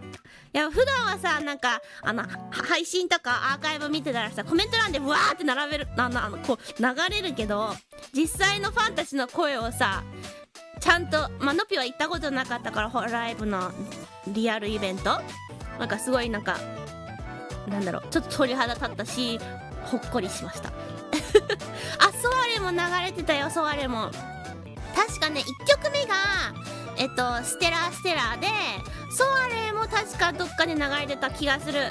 ちょっと持ち曲が本当にね水星さん多いからすごいねよかった。でほんとドローンショーはね完璧だった。変なドローンがどっか動いてるとかは一切なくて全部完璧な綺麗な形ばっかりでした。で今回のイベントで2番目か3番目ぐらいに一番印象的なのが、本当にホロライブ全然知らない普通のオタクじゃない人たちもいっぱいいるわけじゃん。ドジャースとか野球が純粋に好きな人と、あとはちょっと野球はにわかだけど大谷くんが好きっていう日本のファンもいっぱいいたのね。でその人たちの混乱具合がマジで面白かったat the stadium, other than the Hololive fans, there are normies, right? Normie people that genuinely like baseball or are Dodgers fans. And then there's the other normies that are Ohtani fans that don't really know about baseball much, right? But they're the normies. They don't know anything about otaku stuff. It was so funny seeing them so freaking confused about Hololive. 本当にめっちゃ面白かったもうね定期的にね何これとか何なのこの列はとか、なんならのびに声かけてきた人もいた。there was a guy that just randomly came to me when I was in line. グッズの列並んでる時も知らない人があなたこれ何の列なのとかって聞かれたりとかもして、これホロライブの列ですよってみたいな、全然興味ない顔していくの興味ねみたいな顔していっちゃうんだけど、めっちゃ面白かった。日本人の方とかでも日本語で喋ってるの聞こえてこの列すごいねこれ何の列なのとか何ホロライブってこの人たちはねアニメの全然説明間違ってる人多かったんだけどあんまり知らないにわか同士での会話だからさVTuber っていうコンセプトがよく分かってない人たちばっかりだからアニメのゲームしてるとかYouTube でやってるとかすごいにわかの説明ばっかりが飛び交ってたけどめっちゃ面白かった。あとはね一回エレベーター乗った時に家族で来てる方たちがいて、でもその家族の一人がホロライブファンなんだろうなっていう会話で分かる感じで、その人は列に並んでて、その他の家族はみんな列には並んでないみたいな感じの言い方でその並んでる多分男の子だと思うんだけど子何のために並んでるの今日とかして、そしたらお母さんらしき人がアニメガールなんとかってすごい呆れた顔で言ってさ、めっちゃ面白かった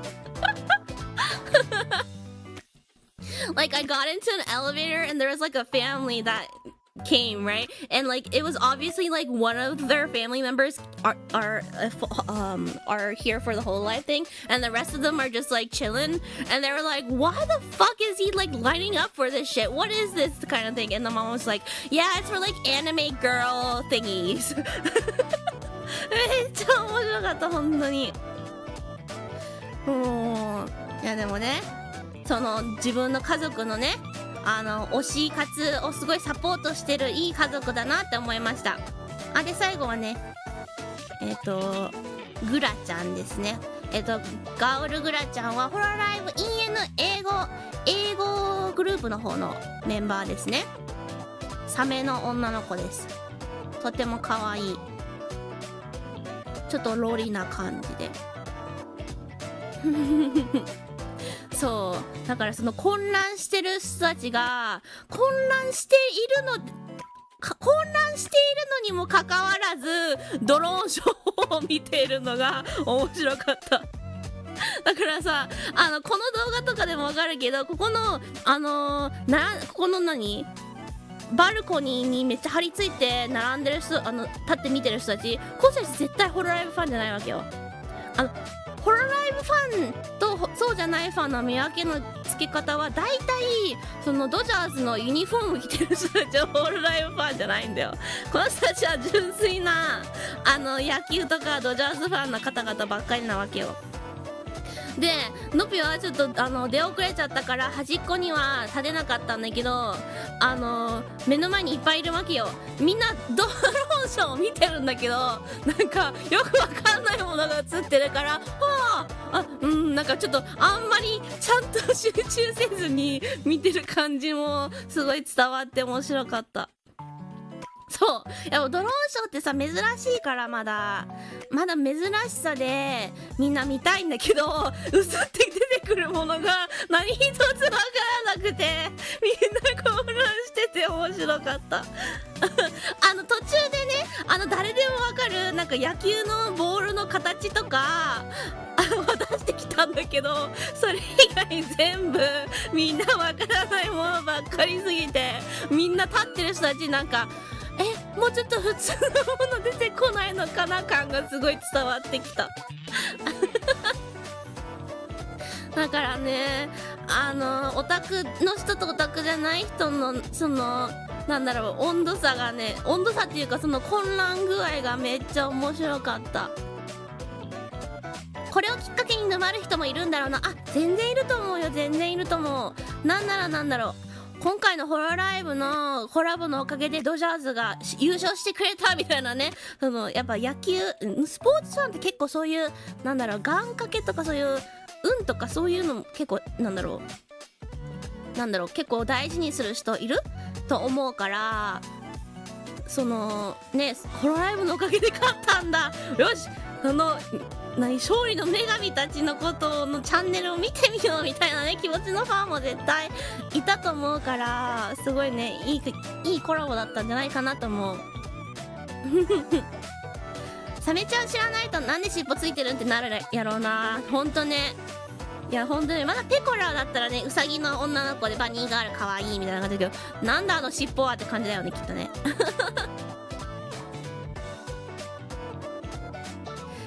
ベッツとか大谷さんも映してほしいのかな、手前にユニフォーム着てる人は。絶対そう思ってるよ、きっとね。大谷選手のこのシルエットみたいなの期待してると思うよ、全部。なのになんだこのアニメガールはみたいな絶対感じだと思うよ。だってさ、みんなさ普通のホロライブファンじゃない人たちが映像映してるけど、途中でやめてる人とかいっぱいいたもん。なんかこれ私撮影してもよくわかんないやみたいな。でももしかしたら大谷選手とか私がわかるものも映るかもしれないから、一応ここに立っとこうみたいな感じで。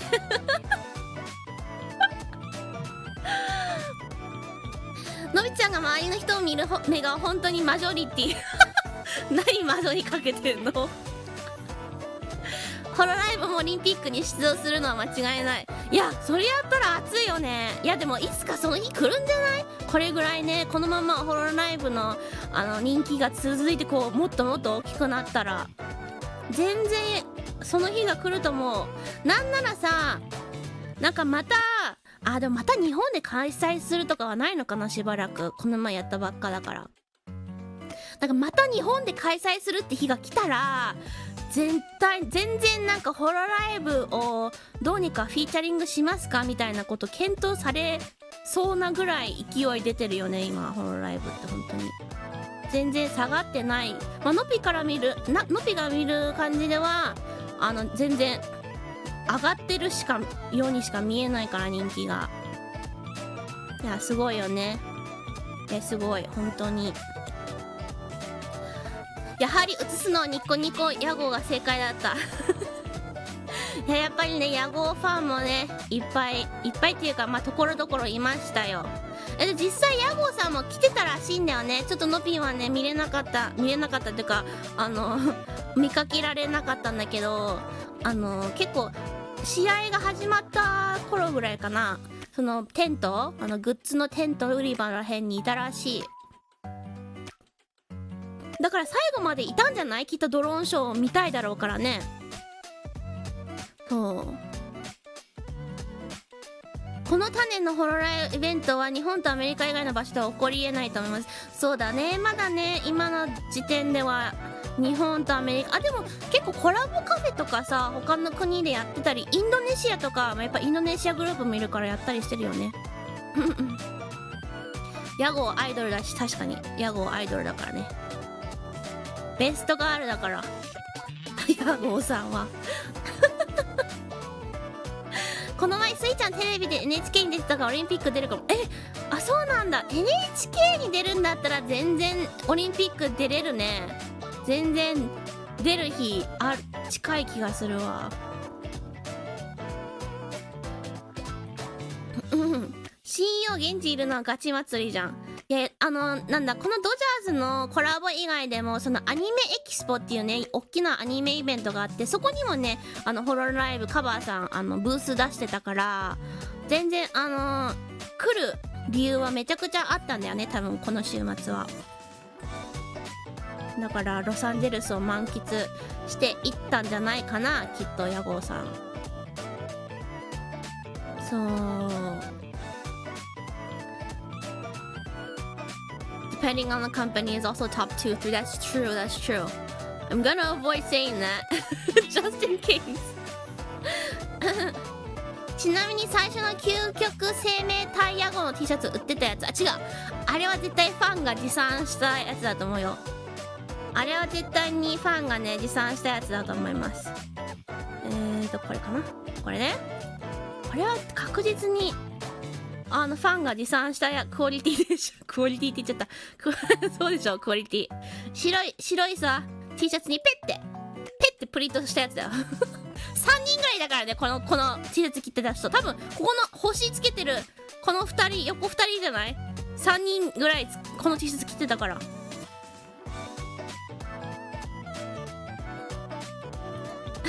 この T シャツめっちゃ欲しい。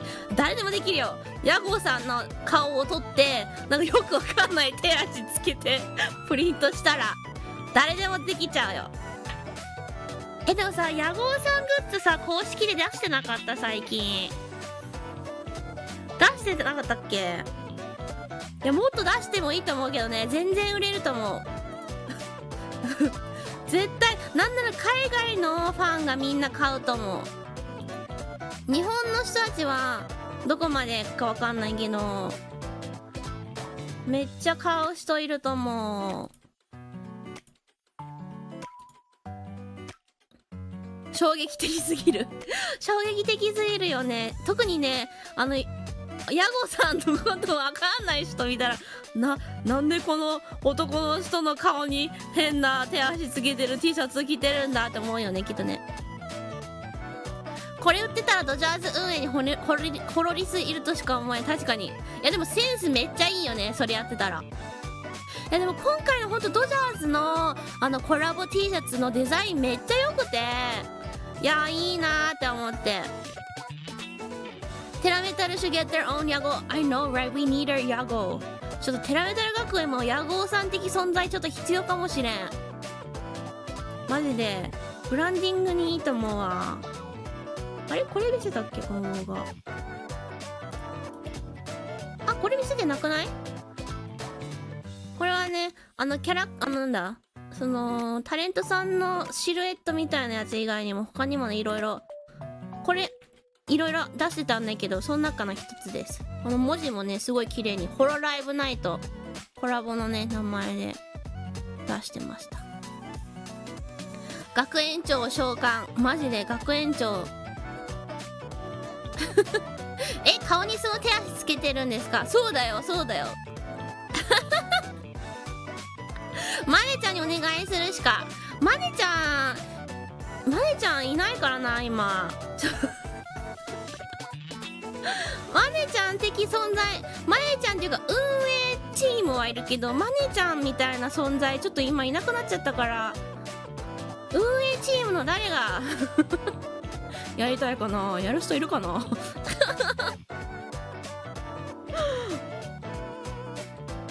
いやー、だからね、すごい。でもね、マジでクソ疲れた、この日は。いや、この週末いろいろあってね、ちょっと疲れましたね。でも行ってよかったなと思いました。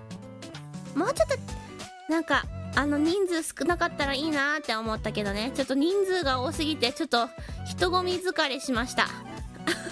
There's too many people. I feel like I got what do you call human seasick?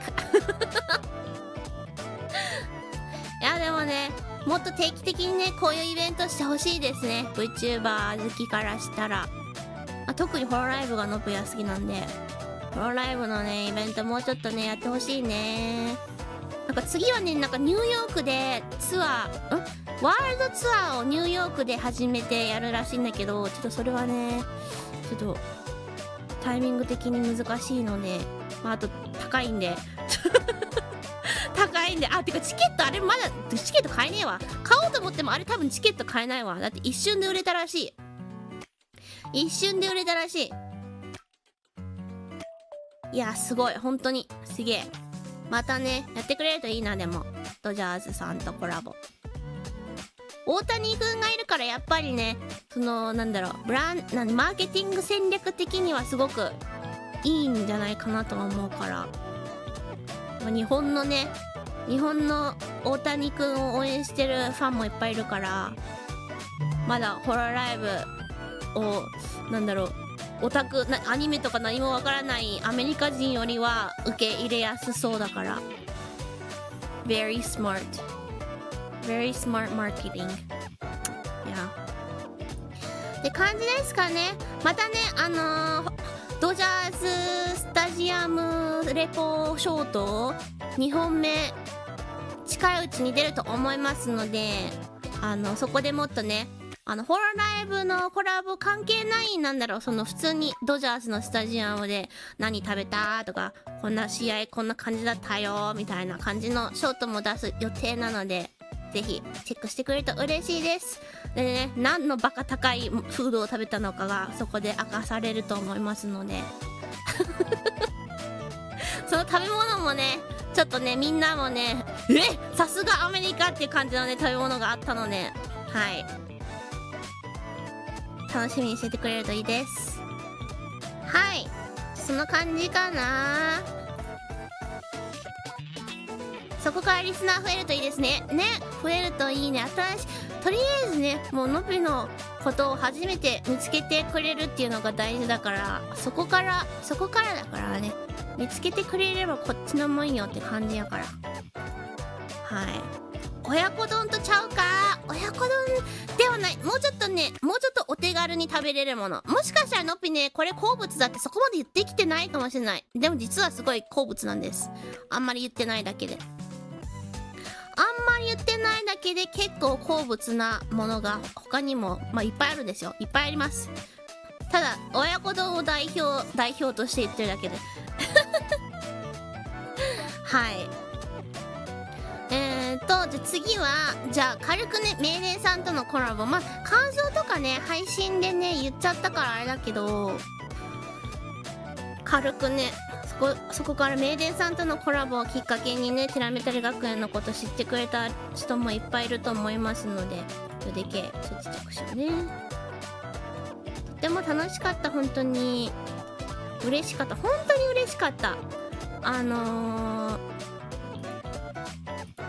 当になんだ他のなんだろう VTuber になってトッ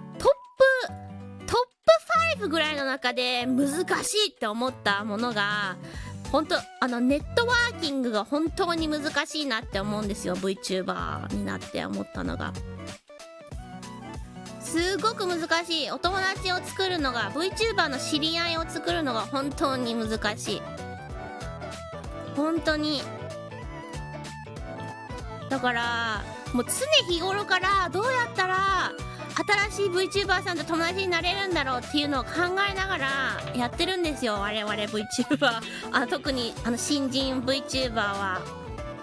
はいやっぱねいろいろ大人の事情みたいなのもあったりするし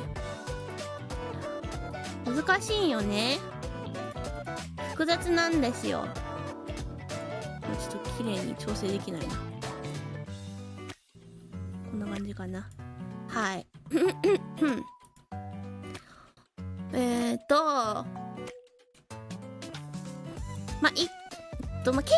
経緯はコラボの配信内で言った通りにのびがメイデンさんがデビューした時からのびは VTuber もともと好きだし、あと VTuber 新しい人が出てきたらこの人たちと仲良くなりたいなーっていう気持ちがやっぱ VTuber 自分もなってから思うようになったから、結構他の VTuber 特に事務所やっぱ事務所にのびは所属してるから事務所同士でやった方がなんか全体的にやりやすいんだよね。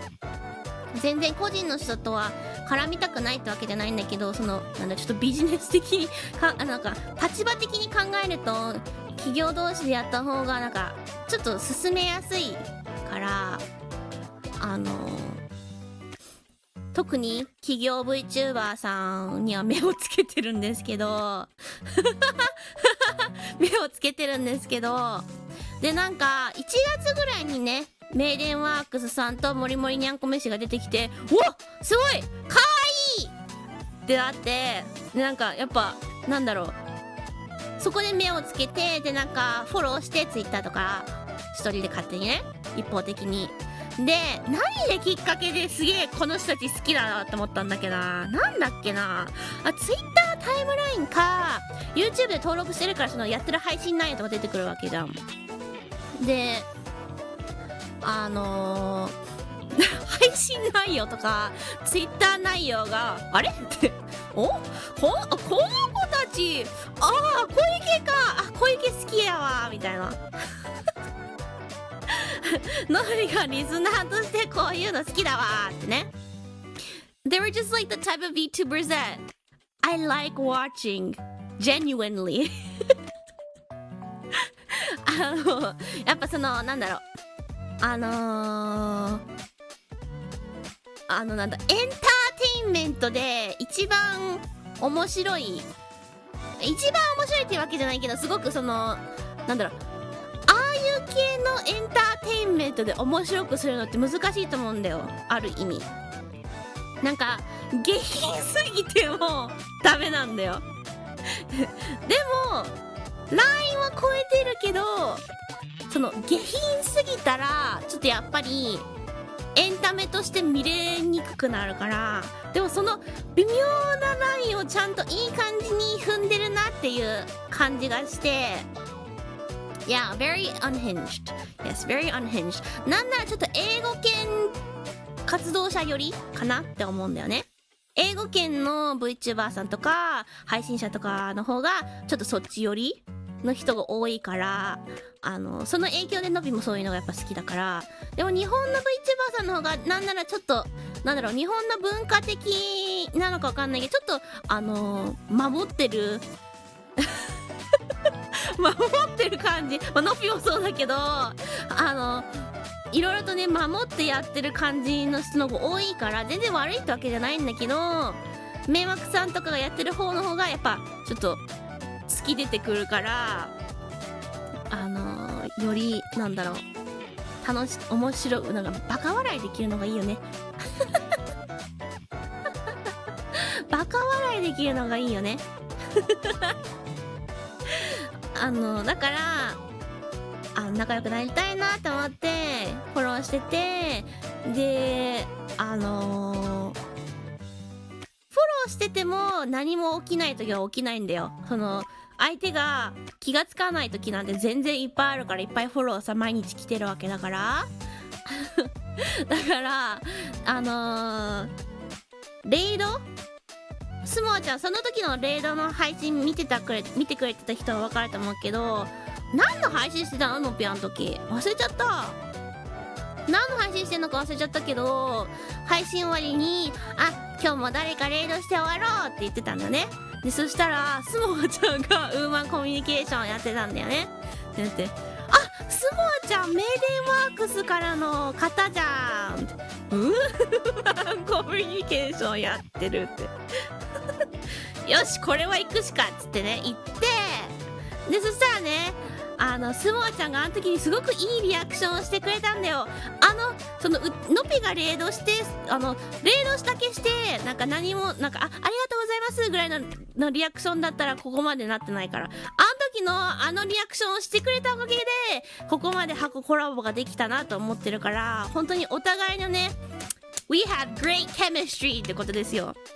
あそこのねお互いのね絡みのお互いのリアクションと行動が本当良かったと思うんだよ。本当にあれがなかったら今回のこと本当起きてないと思うから、ここまでね箱コラボしましょうみたいな話はすごいいいリアクションしてくれたし、いいリアクションしてくれたからこそリスナーさん、スモアちゃんのねスモカスさんたちもすごい楽しんでくれてた感じもしたし、でその次の日にもその次の日にもスモアちゃんがウーマンコミュニケーションやってて、でやっぱたまたまノピも配信見れる時間帯で、ノピが配信見れる時間帯に配信してる日本の VTuber さんってやっぱ限られるんだよね。すごくそれもでかい。その時間帯がノピに会う時間帯に活動してくれてるとなおさらやっぱり仲良くなりやすい。ノピだと時間時差があるからノピが配信とか活動してる時間に配信してない人はちょっとやっぱり時間帯合わないからコラボ誘っても時間帯難しいしとかってそういういっぱい思っちゃうんだよね。だからノピが配信できる時間帯に配信してない人には声すごくかけづらいんだよね。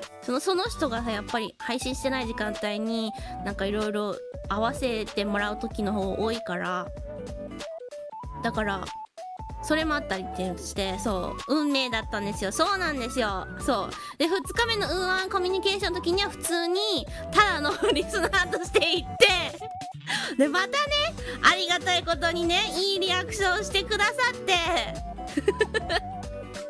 リスナーさんもねスモカスの皆さんもねノリがいいからそれに合わせてくれて、いやこれはもうコラボするしかねえだろうってなって、でねツイッターの DM で挨拶してコラボぜひしましょうとかってして話してて、そしたらスモーちゃんからお互い44の箱だしその上ママが同じだから箱コラボしませんかとかって言って全然ね予想外だったわけよ。箱コラボしませんかみたいな話になって初めて来たから、でノピはめちゃくちゃしたいノピはめちゃくちゃしたいけど一応ね運営と他の同期の3人に確認しますねってまあそれが名電さんじゃなくても言ってるよ名電さんじゃなくても言ってるよ。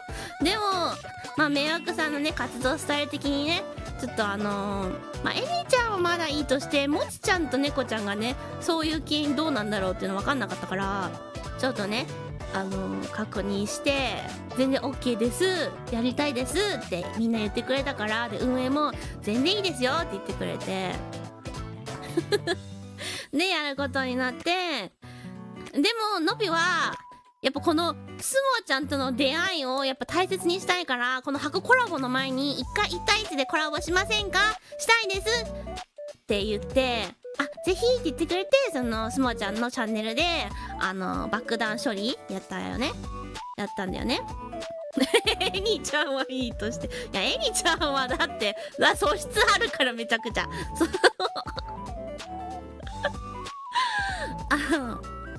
But yeah, it was, I think everything just turned out perfectly. Like everything just like went smoothly, and like it was such a, I think it was the way we like first interacted was perfect, and then everything else, how everything went was really good too. So I think it was a really good collab, and I hope everyone stays in touch with each other and does their own little things together, so that, you know, our bond between the two agencies get even deeper and stuff, because we really need that connection. We need it. そう、それでね、迷惑さんのチャンネルで1個あって、そしたらのっぴのチャンネルでも1個あって、2日連続。本当はね、1回目のやつはなんか今週末言って、で2回目はなんか別の日に全然やろうかってなったんだけど、会う日程がその2日連続だけだったから、じゃあもう2日連続でやっちゃいましょうって感じだったから、全然ね、それもそれですごくいい感じだったと思うから、とってもいいコラボだったんじゃないかなと思います。なのでね、テラメタル学園リスナーも迷惑さんのリスナーもお互いのね8人のチャンネルにねいっぱい行って、リスナー同士もこうなんか仲良くしてほしいし、本人たちもね仲良くしてね。いやまだ声かけてないけど、できればね、迷惑のスモちゃんも1回したけど、またしたいけど、他の3人ともねもうちょっと仲良くなりたいので1対1のコラボしたいなーって思ってるけど、何をしたらいいかちょっとまだ悩んでます。一人一人すごい個性的だから、やっぱそれに合わせたことをやりたいよね。まあだからちょっと考えて練って考えますが、まあ近いうちにねみんなねお互いコラボしていくと思いますので、ぜひねテラメタラ学園と迷惑リスナーさん楽しみにしてくれると嬉しいです。本当にね、箱でのコラボもねテラメタラ学園1年活動してきたけど、本当初めてだったからすごい嬉しい。本当にみんな個人でさコラボをいっぱいやってきたけど、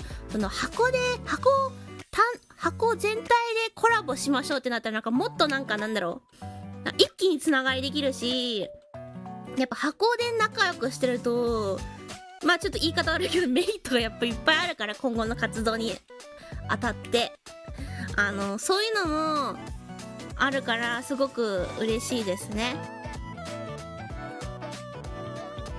そういえば前回スープ派とうどん派とみたいな感じで分かれてたよね。いや全然あれでね、ああいうコラボもしてもらってもいいけど、まあ、あれはあの流れでただ言っただけだからあの流れでただ言っただけだから、スープ派うどん派カレー派とかで分けなくていいんだけど、全然ね今昨日一昨日やったコラボのね時の話をネタにしながらコラボしていきたいよね。まあちょうどあと4人っていうのがね、意外とね4人でなんか1期生、なんとか期生に4人いるっていう箱があんまりいないんだよね。だいたいなんか3人とか5人とかなんだよ。4人がなかなか、まあ、のっぴは今のところ気がつかなかったな。結構のっぴVTuber めっちゃ知ってるけど、で結構チェックしてるけど、チェックしてる中でも4人いるのはあんまり見ない。もう人数でもいないし、あとなんか1期生全員同じままっていうのもまず絶対ほとんど見たことない。そっちの方がレアだよね。同期全員同じママさんでっていう方がレアだけど、4人っていう4人のメンバーも意外と結構レアなんだよね。だからね、完璧ではないですかでもさ、迷惑さんの側がみんなさ緊張してんのがすごい伝わったわ。結構めっちゃ伝わった。今ここに迷惑リスナーさんいるか分かんないけど、多分ハーコちゃんとグヌヌちゃんはまあちょっとスー寄りだったと思うけど、スモアちゃんとマリアちゃんめっちゃ緊張してなかっためっちゃ緊張してた気がするんだけど、先輩ですもんね。まあそれもあるのかなやっぱり。でも先輩って言ってもね、まあ半年ぐらいは先輩なのかもしれないけど、ぶっちゃけ1年ぐらいの差って正直そこまで気にしなくていいと思うんだよね。なんか2年ぐらいからなるとちょっと先輩だからみたいな。でもどうなんだろうね。なんか箱外での関係はなんか3年以上とかじゃなければそんなに気にしなくてもいいのかなって思ったりもするんだけど、多分人によると思う。少しビリビリ？本当に？ちょっと一回シーン変えるわ。なんでだろ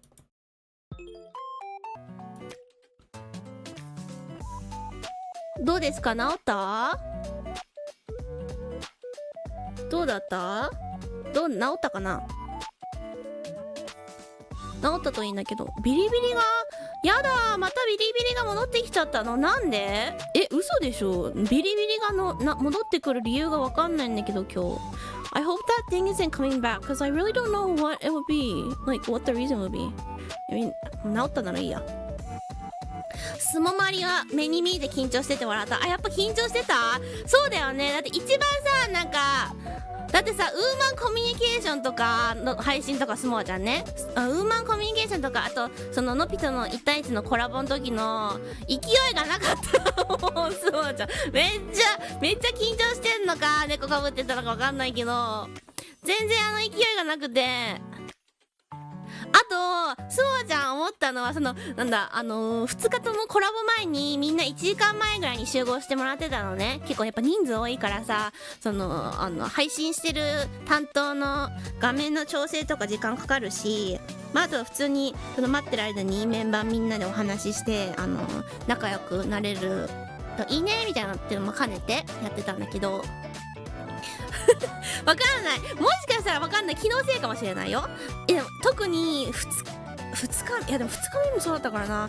1日目はスモアちゃんがさOBS やってたからまだいいとして、でも2日目もスモアちゃんあんま喋んないから、なんか大人数になったら喋るの苦手系なのかなと思って、ちょっと親近感湧いて嬉しかった嬉しかったって変だけどのぴもさ、人数多いとさ喋れなくなっちゃうタイプだからさ、すごいそこらへん。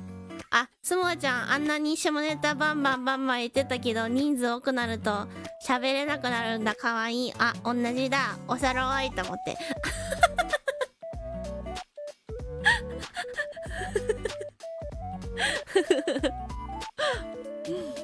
It was cute that she researched on you and prepared notes on your likes and dislikes.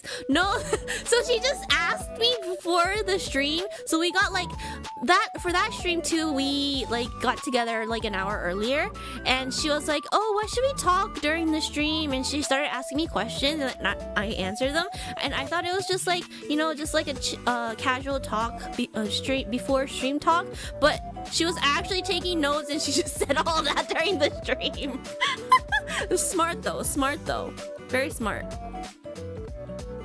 箱コラボのアーカイブまだ見れてない。ちょっと時間見れてなくて。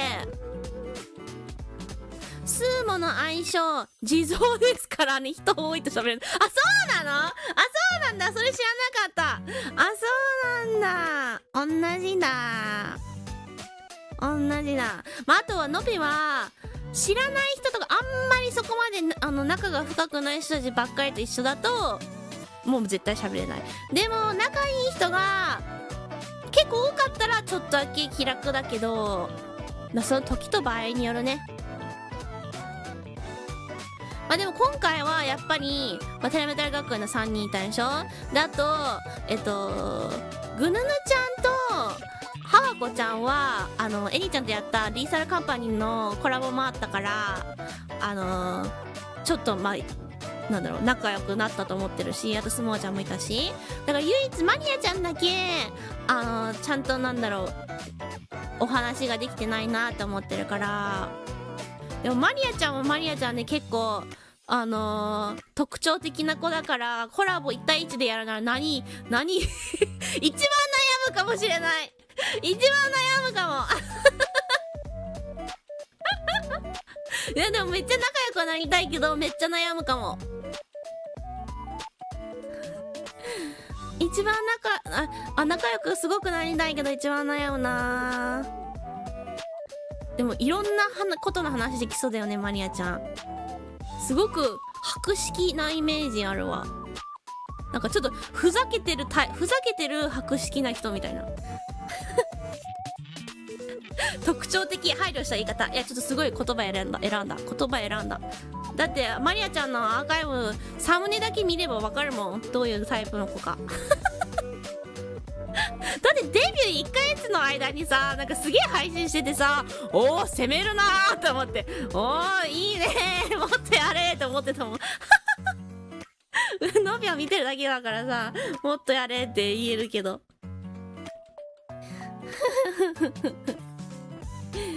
いやでもね、楽しかった、可愛かった。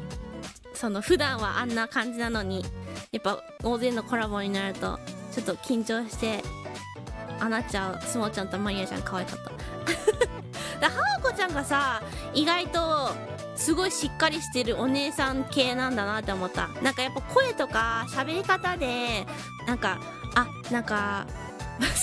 そのテラメタル学園でいうなんか伸びポジションみたいな、その3人に引っ張られる系なのかなと思ったら、逆にハワコちゃんが結構ねリードしてるタイプで、おおそうなんだと思って意外で、でもいいギャップだった。あとね、もちちゃんとか特にハワコちゃん多分ね、テラメタル学園側でね一人だけ一番ハマった迷惑メンバー選べって言ったら多分ハワコちゃんだと思う。やっぱ喋り方最強すぎるよね。かわいい。もう1回目そのアイスブレイクした時、これはもう配信関係ないなんか打ち合わせ兼アイスブレイクで仲良くなりましょうみたいな配信じゃなくてミーティングみたいなのがあって、その時にハワコちゃん来て、もうどうなんだろう、夜中だったから疲れてるのかね、眠いのか、それか若干ね気緩んでるからかわかんないけど、なんか配信で話す時の声よりもうちょっとふにゃふにゃ感が多くて、でもハワコちゃんが喋るためにさ、そのバカにしてる笑いんじゃないよ、その可愛いを込めたの気持ちの笑いがもうみんなも止まんなくてさ、テラメタラ側は、でも迷惑側はさもう慣れてるからかわかんないけど1ミリも笑わないわけよでもこっち側はさ、あ、可愛いとか、もうだって別にすっげえ面白いこと言ってるわけじゃないのに面白いみたいな感じになっちゃうわけよ。でもあっち側は誰もさ反応しないからさ、慣れってすごいなって思いながら可愛かった、面白かった。いやいいよね、めっちゃ声はすげえいいわ。めっちゃ武器になる、ほんといい。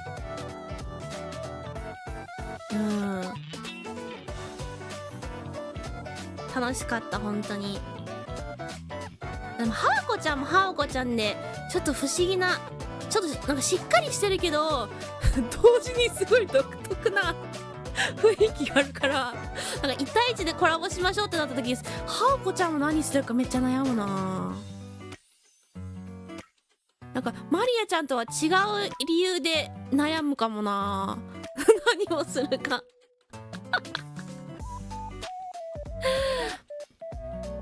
ハワコさんのドラえもん声に慣れてきたらもう立派な迷惑ファンですよ。どういう意味そうほんとさ、これはね悪い意味じゃない、本当にいい意味で、ハワコちゃんの初めて触った時なんかちょっと眠いドラえもんみたいで可愛かった。本当にもうツボすぎる。ハワコちゃんのサムネすっげえマリアちゃんだってすごいよ。だってあれ全部リスナーに作ってもらってんでしょ、最近の。最強だろ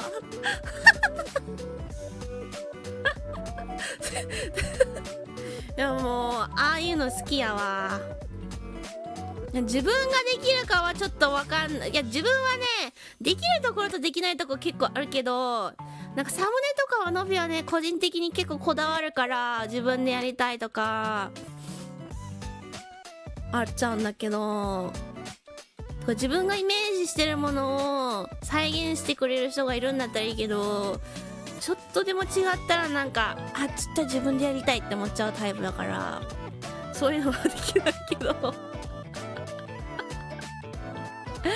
いやすごくね、4人とも自分を持ってていいと思う。羨ましい。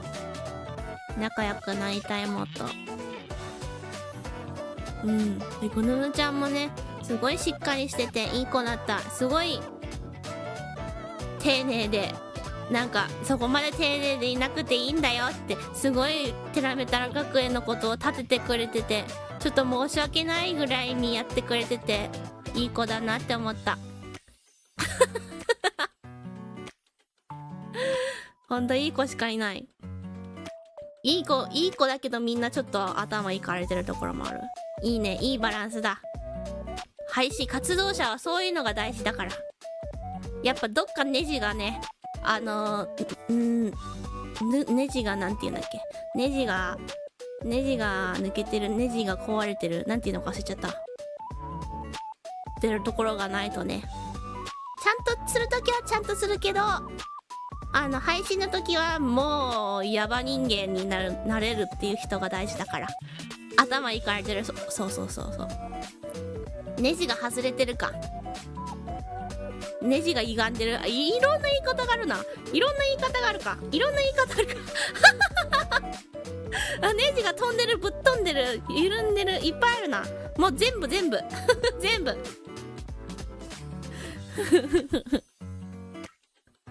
いやいいね、楽しい。ちょっとそういう系の友達が欲しいからさ。なんだかんだでやっぱテラメタル学園の先生たちはみんなね、ちゃんとしすぎてる時はたまにあるから、ちょっとねもうちょっとバカできるお友達も欲しいから。バカできるっていうか怖いもの知らずかな怖いもの知らずちょっとねやりたい企画があるんだよね、メワックさんと。事務所 OK が出ればやりたい企画があるから、いやいつかできるといいな。ノピの覚悟が決まらん。ノピの覚悟も結構必要だから、運営 OK 出てノピが覚悟決まればやりたい企画があるからね。もしいつかそれができるってなったらね、ぜひ皆さんにね、もう脳死で見てほしいね脳死で深く考えずにマジで見てほしい、そういうのやった時は。だからね、夢が広がる比較的真面目な人多いですからね。そうね、そう、いやそこがいいところでもあるんだよ。いいところでもある。みんなでコオロギ食べる配信ってことか。絶対やだ、絶対やだよ、ノビ絶対やだよ。食べたことあるけどさ。でも逆にさ、迷惑さんそういう系苦手な人いそうじゃない？なんか虫食べるみたいな。なんか下ネタ系はもう NG ないけど、逆にその虫系、ゲテモノ系とか、やっぱあれはさ、もういけるかいけないかみたいな感じじゃん。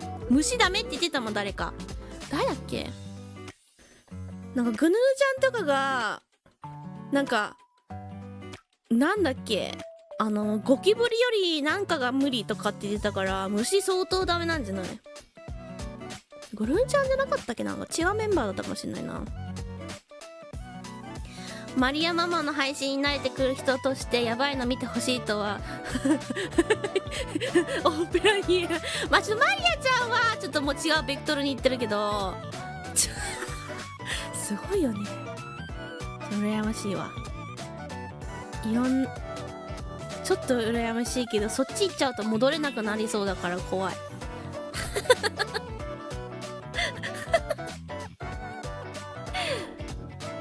マリアさんとの初コラボでコオロギ持っていったら本物の魔女になれますよ。どういうこと？魔女の家であれマリアだっけ、あの子名前。コオロギなんていた？魔女の家？それじゃない？違う話わかんないや。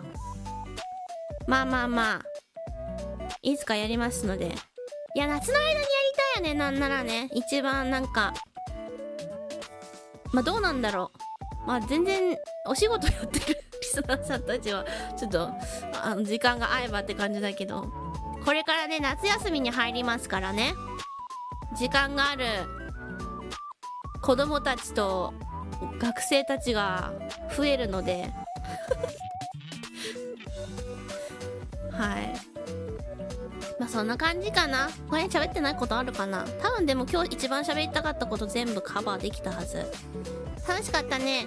わ、でも今日の配信でいっぱい登録者増えてる、いつの間にか。わ、チャンネル登録してくれた皆さんありがとうございます。 Thank you to everyone who has subscribed and also liked this stream. Thank you, thank you. ありがとうございます。はい、今日話したことはね、最初の方見てない方はWhat did we talk about? そう、今メデンワークさんとのコラボの話してて What else did we talk about? 今日のね歌ってみたのお話もしたし、ぜひね見てない方は概要欄にリンク貼ってますので、ぜひぜひぜひぜひチェックしてくれると嬉しいです。We also talked about my first song cover. The link is in our bio, so please, please, please do check it out and give it a like and comment on the MV. I will be going to check that comment section. So yes, please, please, please. Thank you, thank you, thank you. それ以外には、ホロライブのね、このイベントに行きましたよっていうミニレポですね。第2弾のショート動画、近いうちに出ると思いますので、ぜひチェックしてください。他にもね、実はね話してないけど実写動画ロケ系のショート出る予定ではあるので、それもね楽しみにしててくれると嬉しいです。今のところあとその2本目のドジャーズの実写の動画以外だとあと3本ぐらいは出るはずだから。であと7月いけるかな、8月ぐらいにもねまた他にもねちょっと撮影しに行きたいイベントがねあるので、それのねロケショート動画も上がると思うので、ちょっと今年の夏は今までやってこなかった実写動画を挑戦していきたいと思ってますので、楽しみにしてくれるととても嬉しいでございます。はい、は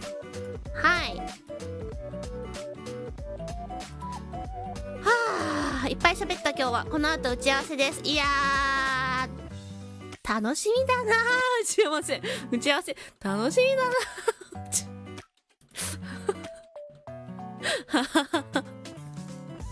ーもうちょっと疲れたから寝たいわよし、じゃあ今日はレードできる人いるかな。誰レードしようかな。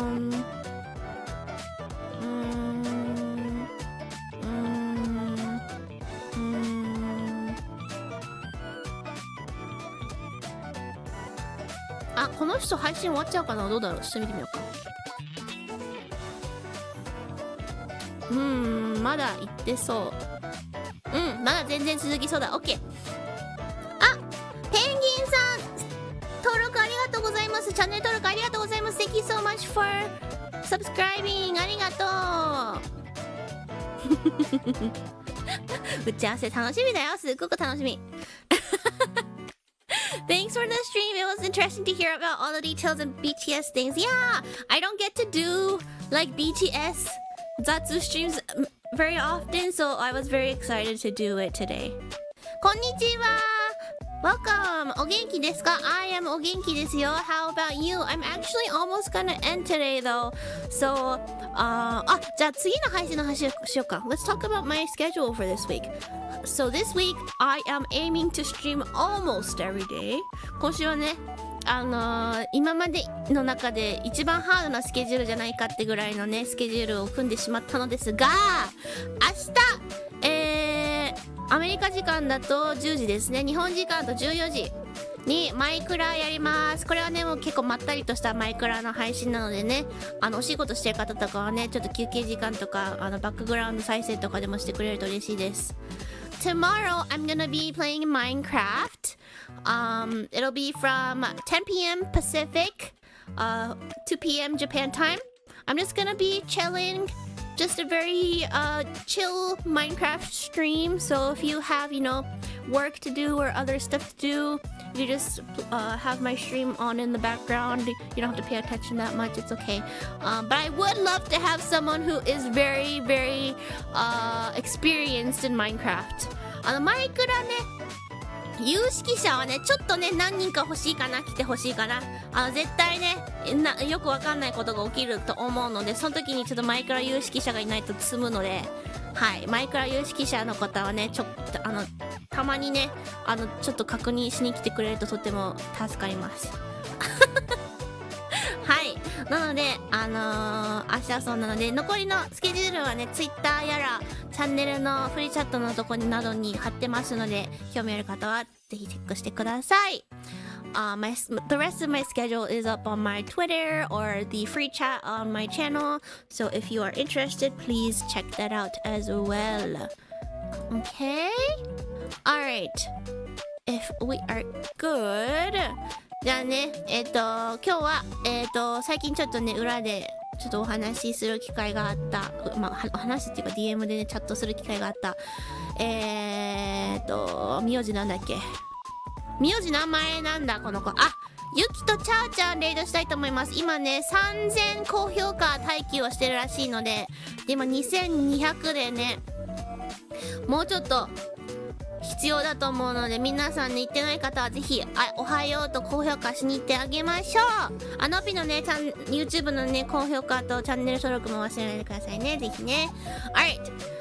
As always, thank you so much for coming. If you haven't already, please do like my stream and subscribe. I'll see you guys tomorrow at my Minecraft stream. We're gonna raid Chow-chan, okay? じゃあいつもね、見に来てくれてありがとうございます。またね、明日の配信でお会いしましょう。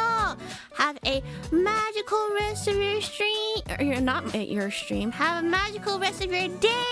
And I'll see you guys tomorrow. おつのびでした。バイバイ。